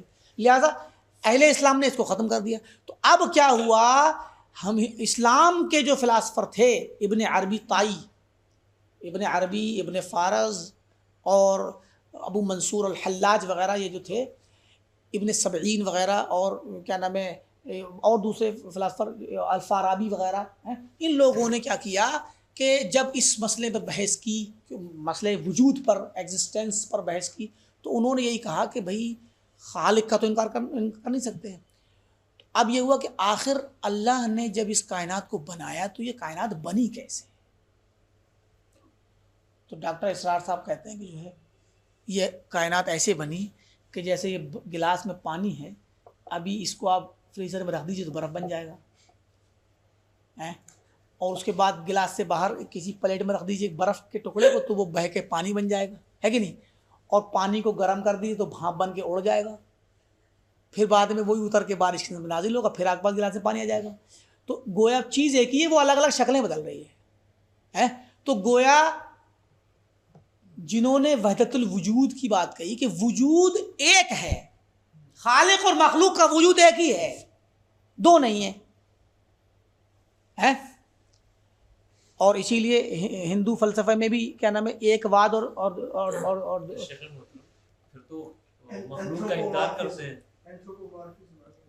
اسرار احمد صاحب تو اگر کہہ رہے ہیں خالق اور مخلوق ایک ہے، تو وہ مخلوق کو تو کہتے ہیں ایسے ہی جیسے ایک آگ کا شعلہ گھمایا جاتا ہے تو گولا لگتا ہے، جبکہ ہوتا نہیں ہے، وہم ہے، وہ کہتے ہیں وہم ہے یہ۔ ہاں، تو انہوں نے مخلوق کا انکار کر دیا اور کہا کہ مخلوق اور خالق ایک ہے۔ تو اگر لینئر ایکویشن لگائیں A=B=C، اس کا مطلب وہ خالق کا بھی انکار کر ایک اور ہے، مطلب بہت لوگ اس سوال لکھ رہے ہیں کہ یہ کن ہے، کن کلمہ، اس کن سے نکلا ہے کوئی چیز، آج ایک ہی ہوا، مگر یہاں پہ اگر ہم دیکھیں گے صفات کے اعتبار، میں بتا رہا ہوں نا، وہ فلسفے میں پڑھنے والے لوگ اس گتھی کو سلجھا نہیں پاتے ہیں۔ ارے وہ تو خیر بات ہم کر رہے ہیں صوفیہ کی اور ان کی بات کر رہے ہیں نا، فلاسفروں کی۔ ہمارے بعض وہ علماء جو بہت زیادہ فلسفے کو، اب چونکہ فلسفے کا زیادہ دور نہیں رہ گیا، اب مدرسوں میں بھی فلسفہ نہیں پڑھانے لگے، اب آج کل سائنس اور لاجک، سائنس آ گئی، ایکسپیریمنٹل علم آ گیا، نہیں لاجک تو خیر پرانی تھی، تو فلسفہ ختم ہو گیا، فلسفے کا بہت زیادہ، فلسفی کا بہت زیادہ وجود رہا نہیں۔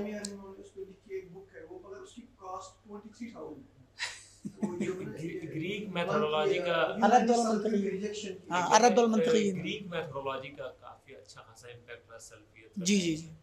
اور اس میں ایک ایسی سبحان اللہ ایک بات ذہن سے اتر گئی، تو انہوں نے یہ والی بات کو یہ، ہاں تو انہوں نے یہی کہا کہ یہ وجود جو آیا، یہ کائنات جو بنی، یہ گویا خالق نے اپنے آپ کو ان چیزوں میں ڈھال لیا، جیسے برف پگھل کے پانی بن گیا، تو گویا خالق نے جب کچھ پیدا کرنا چاہا تو خالق نے اپنے آپ کو مختلف مخلوقات کی شکل میں بدل دیا۔ اسی لیے ذرے ذرے میں خدا کا تصور آیا کہ ہر چیز میں خدا ہے، ہر چیز خدا ہی ہے، سمجھے کہ نہیں؟ ہر چیز رب ہے۔ یہ ہے وحدت الوجود، کہ اب اس میں دو چیزیں ہیں، اس میں بھی دو نظریے ہیں۔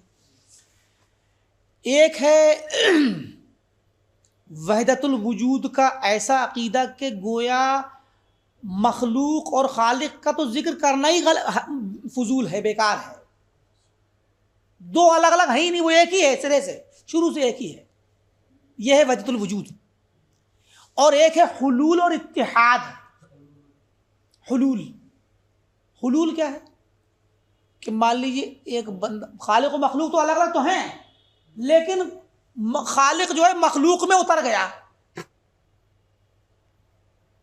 اب اس میں دو چیزیں، کچھ لوگ کہتے ہیں کہ نہیں ساری مخلوق میں گویا وہ اتر گیا، سب چیز میں اللہ ہو گیا، کچھ کہتے ہیں کہ نہیں مخصوص لوگوں میں اتر گیا، جیسے کہ اوتار کا عقیدہ مان لیجیے، یا یہ کہ یہ کرسچینٹی میں عیسیٰ مسیح علیہ السلام کو وہ یہ بھی کہتے ہیں کہ اللہ تعالیٰ ان کی شکل میں آ گیا ہے۔